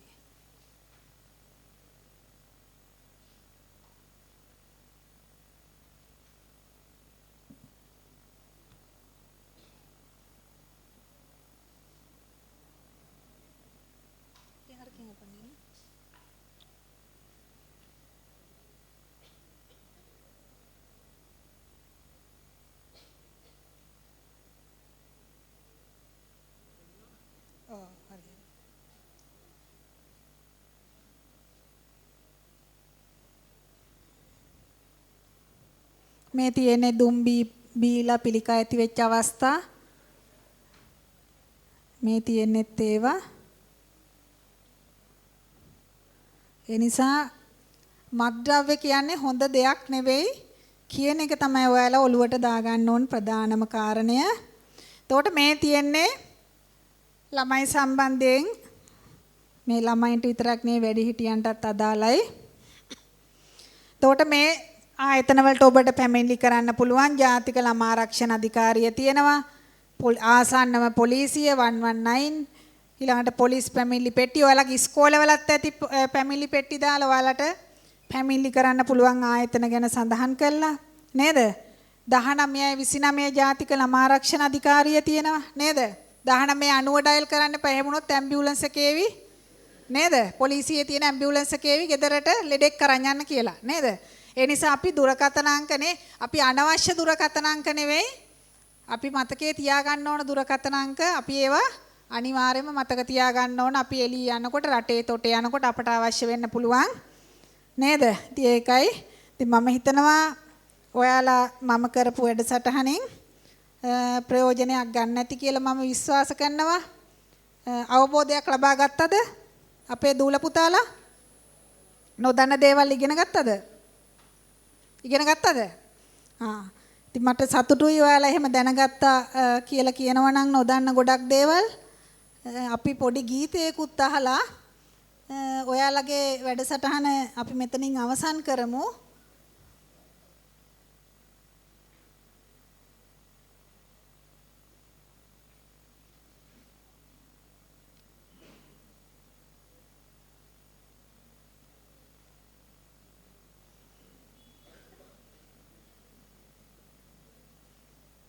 අපි මේ සින්දුවත් අහලා වැඩසටහන අවසන් කරමු. අපි නිතරම ආශ්‍රය කරන්න ඕන හොඳ යාළුවෝ කියන එක තමයි කියන්නේ නේද?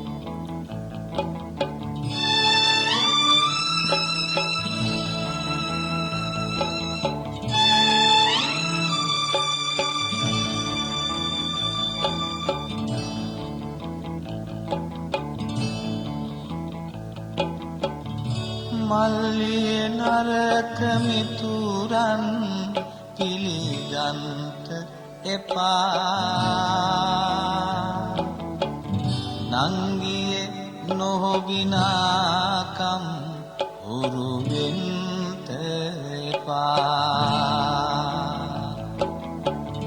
බෝගම්වර සිටිරි ගෙදරට එන්ත එපා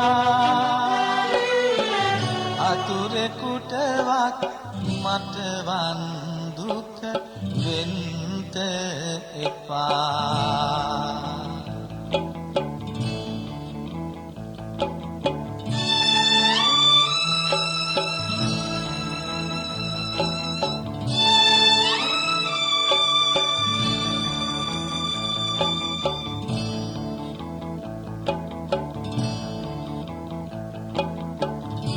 දලදා මැදුරේ තේවාහන රැවුදෙනවා කළ පව් මතක් වී දැසම තෙත් වෙනවා සියක් වාරයක් මැරි මැරි උපදිනවා වතුර වෙනුවට කඳුලැලි බොනවා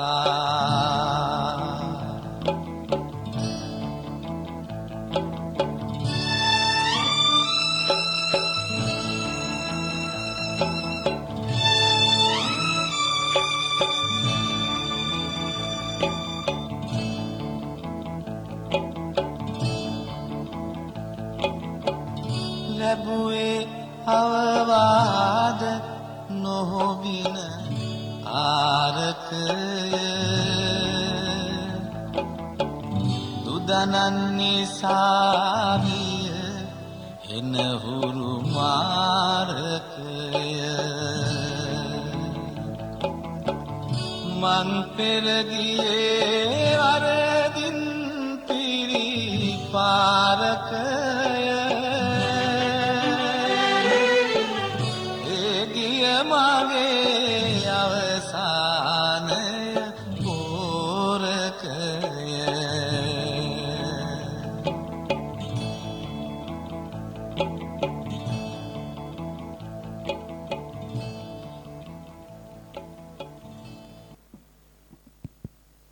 අපේ දූල පුතලාට මොනවා හරි ඕනම ප්‍රශ්නයක් තියෙනවා නම් අහන්න පුළුවන්. මේ කතා කරපු දේවල් හරි ඊට පරිබාහිරව හරි ඕනම ප්‍රශ්නයක් තියෙනවා නම් අහන්න. මම ඒකට උත්තර දෙන්නම්. එහෙම නැත්නම් කියන්න බැරි මොනවා හරි එහෙම ප්‍රශ්නයක් නම් කොලේක ලියලා හරි කමන්නේ ලැබෙන්න සලස්වන්න.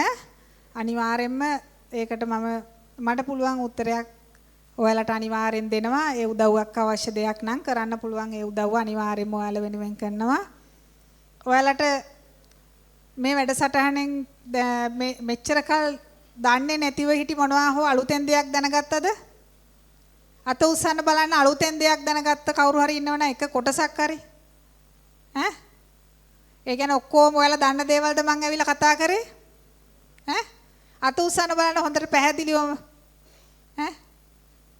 හරි බොහොම ස්තුතියි. එතකොට මම නැවතත් අපේ මිස්ටර් ස්තුතිවන්ත වෙනවා අද දවසේ මේ අවස්ථාව මට ලබා දීම සම්බන්ධයෙන්. අපේ එක දරුවෙක් හරි ඉදිරියේ යාළගේ අතින් වෙන්න පුළුවන් වැරදි වැඩිහිටියන් වශයෙන් අපි මොනවද කළ යුත්තේ වගේ දේවල් තමයි මම මෙතන කතා කරේ.